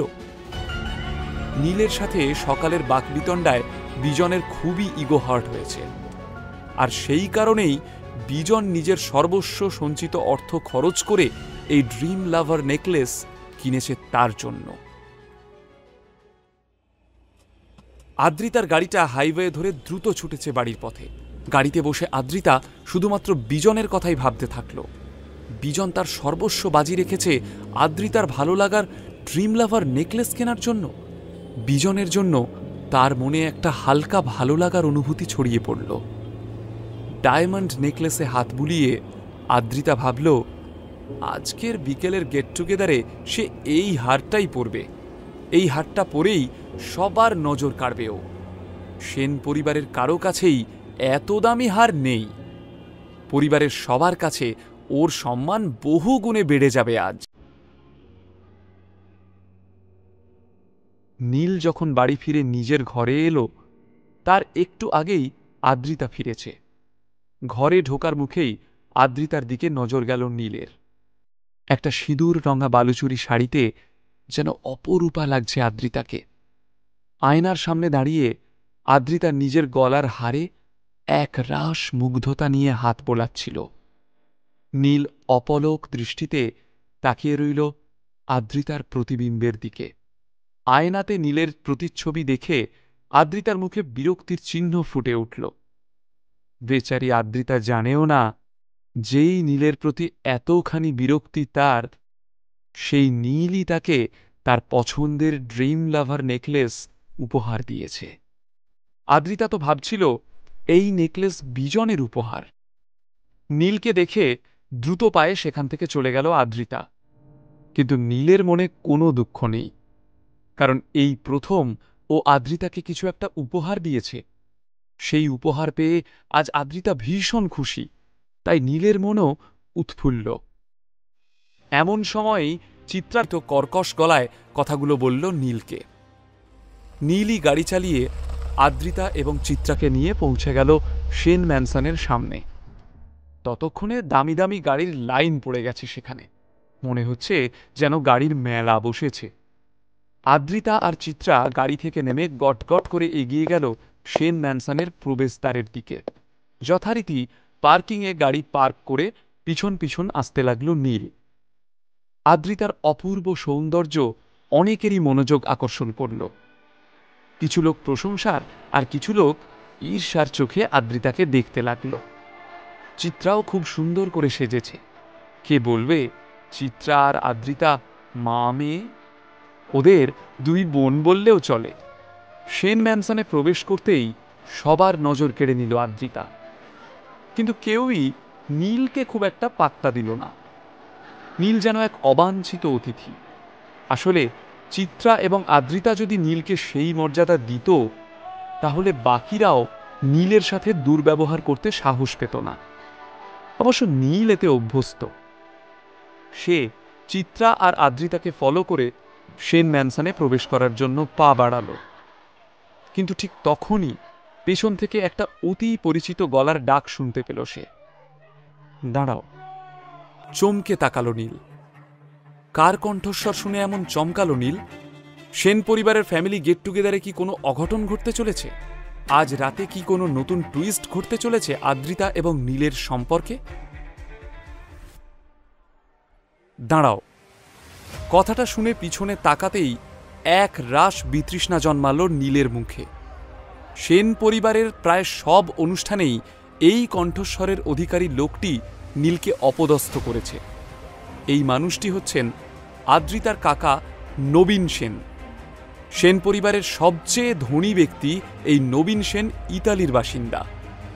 সেখানেই ওনার টেক্সটাইলের বিরাট ব্যবসা রয়েছে, আর সেই নিয়ে তার অহংকারেরও শেষ নেই। শুধু যে নিজের সম্পদ নিয়ে উনি অহংকার করেন তা নয়, অপরকে ছোট করায় তার জুড়ি মেলা ভার।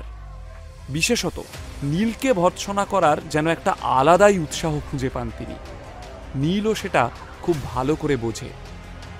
নবীন কাকা দেখনদারি হাসি নিয়ে নীলের কাঁধে হাত রেখে বেশ ব্যঙ্গ করেই বললেন, কি ব্যাপার নীল, আজকে তো তোমাকে দিব্যি দেখাচ্ছে।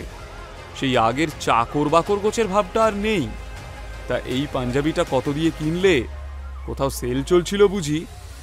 ও, এইবার বুঝেছি। সেদিন গাড়ি করে গড়িয়াহাটের পাশ দিয়ে যাওয়ার সময় একটা দোকানে এই পাঞ্জাবিটা দেখেছিলাম বটে, সেখান থেকেই কিনেছো তুমি? তাও ভালো, ওই যেন সবটা ওরই দোষ। তারপরই গটগট করে হেঁটে গিয়ে একটু দূরের একটা চেয়ারে ধপ করে বসে পড়ল। ভীষণ খারাপ লাগছিল আদ্রিতার নীলকে এইভাবে অপদস্থ হতে দেখে। মনে মনে সেও ভাবছিল, নীলকে তো সে 10,000 টাকা দিয়েছিল নতুন জামা কাপড় কেনার জন্য। তাহলে কি নীল টাকা বাঁচানোর জন্য সত্যি সত্যি গড়িয়াহাটের ফুটপাত থেকে এই পাঞ্জাবিটা কিনল? নিজের উপর রাগ হচ্ছিল আদ্রিতার। এর চেয়ে নিজে কিছু একটা কিনে দিলে ভালো হতো। কেন যে সে এই অপদার্থটার উপর ভরসা করতে গেল? ভেবেছিল এবার অন্তত মান রক্ষা হবে, কিন্তু এবারেও মুখ ডোবালো নীল। নীলকে নিয়ে হাসি ঠাট্টা শেষ হওয়ার পর এবার নবীন কাকার আক্রমণের পালা আদ্রিতাকে। বিরস বদনে আদ্রিতাকে দাঁড়িয়ে থাকতে দেখে নবীন কাকা ওর কাছে এলেন এবং আপাদমস্তক জরিপ করে বললেন, এ কি আদ্রিতা, নীল না হয় একটা ভিখারি বাড়ির ছেলে, কিন্তু তুমি তো সেন বাড়ির মেয়ে। ছোট থেকেই বড়লোকির মধ্যে মানুষ হয়েছ, তবে তোমার এমন দশা কেন? আদ্রিতা বুঝতে পারে না কোন দিক থেকে আক্রমণটা করতে চলেছেন নবীন কাকা। সে একটু অপ্রস্তুতভাবে গলার হারে শাড়িতে হাত বোলায়। মুখ বেঁকিয়ে নবীন কাকা বললেন, টেক্সটাইলের বিজনেস করি, কাপড় দেখেই তার মূল্য বুঝে যাই। তোমার শাড়িটা খুব বেশি হলে 15,000 হবে কি, তাই তো? ছি ছি ছি, সেন ম্যানসনে পার্টি আর তুমি সেখানে এত সস্তার একটা শাড়ি পরে চলে এসেছো, আমি তো ভাবতেই পারছি না। আমাকে দেখো, স্পেশালি আজকের অনুষ্ঠানের জন্য আমার ইটালিয়ান ডিজাইনারকে দিয়ে এই স্পেশাল স্যুটটা বানিয়েছি। হ্যাঁ, 5 লাখ পড়লো, তবে সে পড়ুক, পারিবারিক অনুষ্ঠানের কাছে এই টাকা তো নস্যি, আমার কাছে আবার ফ্যামিলি ফার্স্ট। আশেপাশে থাকা সকলের মধ্যে একটা বিস্ময়পূর্ণ গুঞ্জন শোনা গেল। 5 লাখ টাকার স্যুট, তাও আবার ইটালিয়ান ডিজাইনারকে দিয়ে? বাপরে, এটা ভাবাই যায় না। নবীন কাকা মনে মনে বেশ আনন্দ পাচ্ছিলেন। উনি সারাক্ষণই লাইমলাইটে থাকতে চান। হয় সকলে ওনার প্রশংসা করবে, না হয় ওনার ঐশ্বর্যকে ঈর্ষা করবে। একটা পরিতৃপ্তির হাসি ফুটে উঠল নবীন কাকার মুখে। জোর গলায় মিথ্যে বললেও তা সত্যির মতোই শোনায়, এবং সেই পদ্ধতিতে সবাইকে বোকা বানানোর এই খেলাটা তার প্রিয় ট্যাকটিস। অন্যদিকে মাটিতে মিশে যেতে ইচ্ছে করছিল আদ্রিতার। চোখের কোণ চকচক করছে। পরিবারের এই টক্সিক দেখনদারিতে পাল্লা দিতে দিতে সে যেন ক্লান্ত। এতক্ষণ নীলের মুখে মিটিমিটি হাসি ছিল, কিন্তু এবার তারও মুখ শুকিয়ে গেল। আসলে নিজের অপমান সে মেনে নিতে পারলেও তার স্ত্রী আদ্রিতাকে কেউ কিছু বললে সেটা সে একেবারেই সহ্য করতে পারে না। আদ্রিতার মুখের দিকে তাকালো নীল। চিবুক বেয়ে চোখের জল গড়িয়ে পড়ছে। আদ্রিতার ম্রিয়মান মুখ দেখে নীলের চোয়াল শক্ত হয়ে গেল। নীল এগিয়ে গেল নবীন কাকার দিকে। যেভাবে পার্টির একদম শুরুতেই নীলের ঘাড়ে হাত রেখে কথা বলেছিলেন নবীন কাকা, ঠিক সেভাবেই নবীন কাকার ঘাড়ে হাত রাখল নীল। তারপর একটু মজার সুরে বলল, এত তাড়াতাড়ি আদ্রিতার পোশাকের সম্পর্কে এমন সিদ্ধান্ত নিয়ে ফেললেন নবীন কাকা? নবীন কাকা ঝটকা মেরে নীলের হাতটা নিজের ঘাড় থেকে সরিয়ে দিয়ে বললেন, এ কি অসভ্যতা! সামান্য সভ্যতা ভব্যতা জ্ঞানটুকু তোমার নেই? ভুলে যেও না, আমি আদ্রিতার কাকা, তোমার বন্ধু না। তারপর হাত দিয়ে স্যুটটাকে ঝাড়তে লাগলেন, যেন নীলের হাত লেগে তার স্যুটটা নোংরা হয়ে গিয়েছে। নীল তা দেখেই অট্ট হাসি হেসে উঠল। নবীন কাকা সহ বাকি সকলেই অবাক। নীল বলল, এই কারণেই আমার আদ্রিতা পোশাকের পিছনে খরচ করা পছন্দ করে না। এই দেখুন না, আপনার 5 লাখ টাকার স্যুট আমার হাত লেগে এক্ষুনি নোংরা হয়ে যাচ্ছিল। আমার আদ্রিতা তেমন জিনিস পরতে পছন্দ করে যাতে কারো হাত লেগে নষ্ট হয়ে যাওয়ার ভয় নেই। কাকা, আপনি আপনার ভাইজির গলার দিকে ভালো করে তাকিয়ে দেখেননি, তাহলেই দেখতে পাবেন আদ্রিতার গলায় আজকে যে হারটা শোভা পাচ্ছে এটা ড্রিম লাভার নেকলেস। চমকে গিয়ে নবীন কাকা আদ্রিতার গলার দিকে তাকালেন। এতক্ষণ সত্যি আদ্রিতাকে কোণঠাসা করার হিংস্র আনন্দে গলার দিকটা খেয়ালই করেননি নবীন কাকা। এখন আদ্রিতার গলার দিকে তাকিয়ে তার মুখে বিচিত্র ভাব দেখা গেল। প্রথমে বিস্ময়, তারপর অবিশ্বাস, শেষে সাংঘাতিক ঈর্ষা। চোখ দুটো চকচক করে উঠল। পার্টি হলে উপস্থিত সেন পরিবারের বাকি সদস্যরা সকলেই নীলের কথায় চমকে তাকিয়েছে আদ্রিতার গলার দিকে। সত্যিই তো, আদ্রিতার গলায় যে নেকলেসটা রয়েছে সেটা তো ড্রিম লাভার নেকলেস। সারা ভারতবর্ষে যে নেকলেস মাত্র 10 জন মহিলার কাছে রয়েছে, তারই একটা এখন শোভা পাচ্ছে আদ্রিতার গলায়। ধনী পরিবারের প্রতিটি মহিলার স্বপ্ন এই ড্রিম লাভার নেকলেস, কিন্তু পেয়েছে আদ্রিতা। আদ্রিতার মলিন বিষণ্ণ মুখে এতক্ষণে হাসি ফুটে উঠল। এক মুহূর্তের মধ্যেই পার্টির মধ্যমণি হয়ে উঠল আদ্রিতা, তার মুখে বিজয়ীর হাসি। এইভাবে যে হেরে যেতে হবে এটা নবীন কাকা ভাবতেও পারেননি। মুখ বিকৃত করে নবীন কাকা বললেন, ড্রিম লাভার নেকলেস না ছাই, এত টাকা তোমাদের কাছে এলো কোথা থেকে শুনি? নিশ্চয়ই ওই নেকলেস নকল। এটা কিন্তু নবীন কাকা একেবারেই আক্রোশের বশে বলেছিলেন। তিনি ওই নেকলেসটার দিকে এক ঝলক তাকিয়েই পরিষ্কার বুঝতে পেরেছিলেন ওটা সত্যিই ড্রিম লাভার নেকলেস। নীল এবার কাঁধ ঝাঁকিয়ে বলল, সে আপনার বিশ্বাস করতে হয় করুন, না হলে করবেন না। আপনার বিশ্বাস অবিশ্বাসের ওপর তো আর হীরের দাম কমে যাবে না। আর হ্যাঁ, জীবনে টাকার থেকে মুখ তুললে দেখতে পাবেন ভালোবাসা বলেও একটা বস্তু রয়েছে। আদ্রিতা বিস্মিত চোখে দেখছিল নীলকে। কেমন একটা প্রোটেক্টিভ হাজব্যান্ডের মতো আদ্রিতার জন্য দুনিয়ার সাথে লড়ে যাচ্ছিল নীল। অজান্তেই আদ্রিতার চোখে একটা ভালো লাগাও জন্মাচ্ছিল।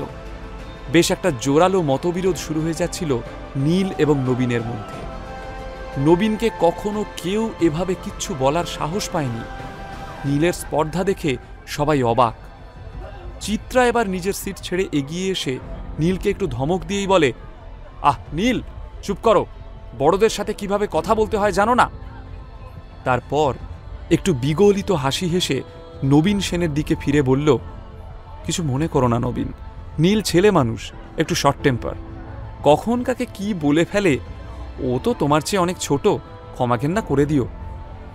নবীন অপমানে লাল হয়ে বললেন, থাক বৌদি, শাক দিয়ে আর মাছ ঢাকতে হবে না। অপ্রস্তুত মুখে কথা ঘোরানোর জন্য চিত্রা বলল, ইয়ে মানে কাবেরী আর তোমার মেয়ে স্নিগ্ধা কেমন আছে? নবীন সেন এত সহজে ছাড়ার পাত্র নন। উন্নাসিক ভঙ্গিতে তাচ্ছিল্যের হাসি হেসে নবীন বললেন, খারাপ থাকতে যাবে কেন, খুব ভালো আছে। ওরা এখন ইতালিতে, আসছে বছরই স্নিগ্ধার বিয়ে। জামাই আমার আমেরিকার সেটেলড ডাক্তার, যার তার কাছে তো আর মেয়ে গছিয়ে দিতে পারি না। বংশের সম্মানটা তো নিজেদেরকেই ধরে রাখতে হবে। চিত্রার কাছে ব্যাপারটা যেন হলো গাল বাড়িয়ে চড় খাওয়ার মতো। নীলকে নিয়ে বরাবরই তাকে কথা শুনতে হতো, কিন্তু আজকে একটু বেশি বাড়াবাড়ি হয়ে গিয়েছে। নবীনের কথাগুলো শুনে চিত্রার মুখ শুকিয়ে গেল। যতটুকু ভালো লাগা আদ্রিতার মনে জন্মেছিল, মায়ের ম্লান মুখ দেখে তা কর্পূরের মতো উবে গেল। রাগের বশে নীলের পাঞ্জাবিটা খামচে ধরল আদ্রিতা। ওর চোখে মুখে আক্রোশ এবং ঘেন্না। নীলও চমকে উঠল আদ্রিতাকে দেখে। এবারেও কি আদ্রিতা তাকেই ভুল বুঝল? আদ্রিতা এবং নীলের মধ্যে যতটুকু অভিমানের বরফ গলছিল তা কি আবারও জমে কঠিন হয়ে যাবে? দুজনের জীবনে কি ভালোবাসা ধরা দেবে, নাকি এই প্রতিপত্তির প্রতিযোগিতার কালো অভিশাপ গ্রাস করবে ওদের দুজনকে? সম্পূর্ণ গল্পটি জানতে এখনই পকেট এফএম অ্যাপটি ডাউনলোড করুন, লিঙ্কটি বর্ণনায় রয়েছে।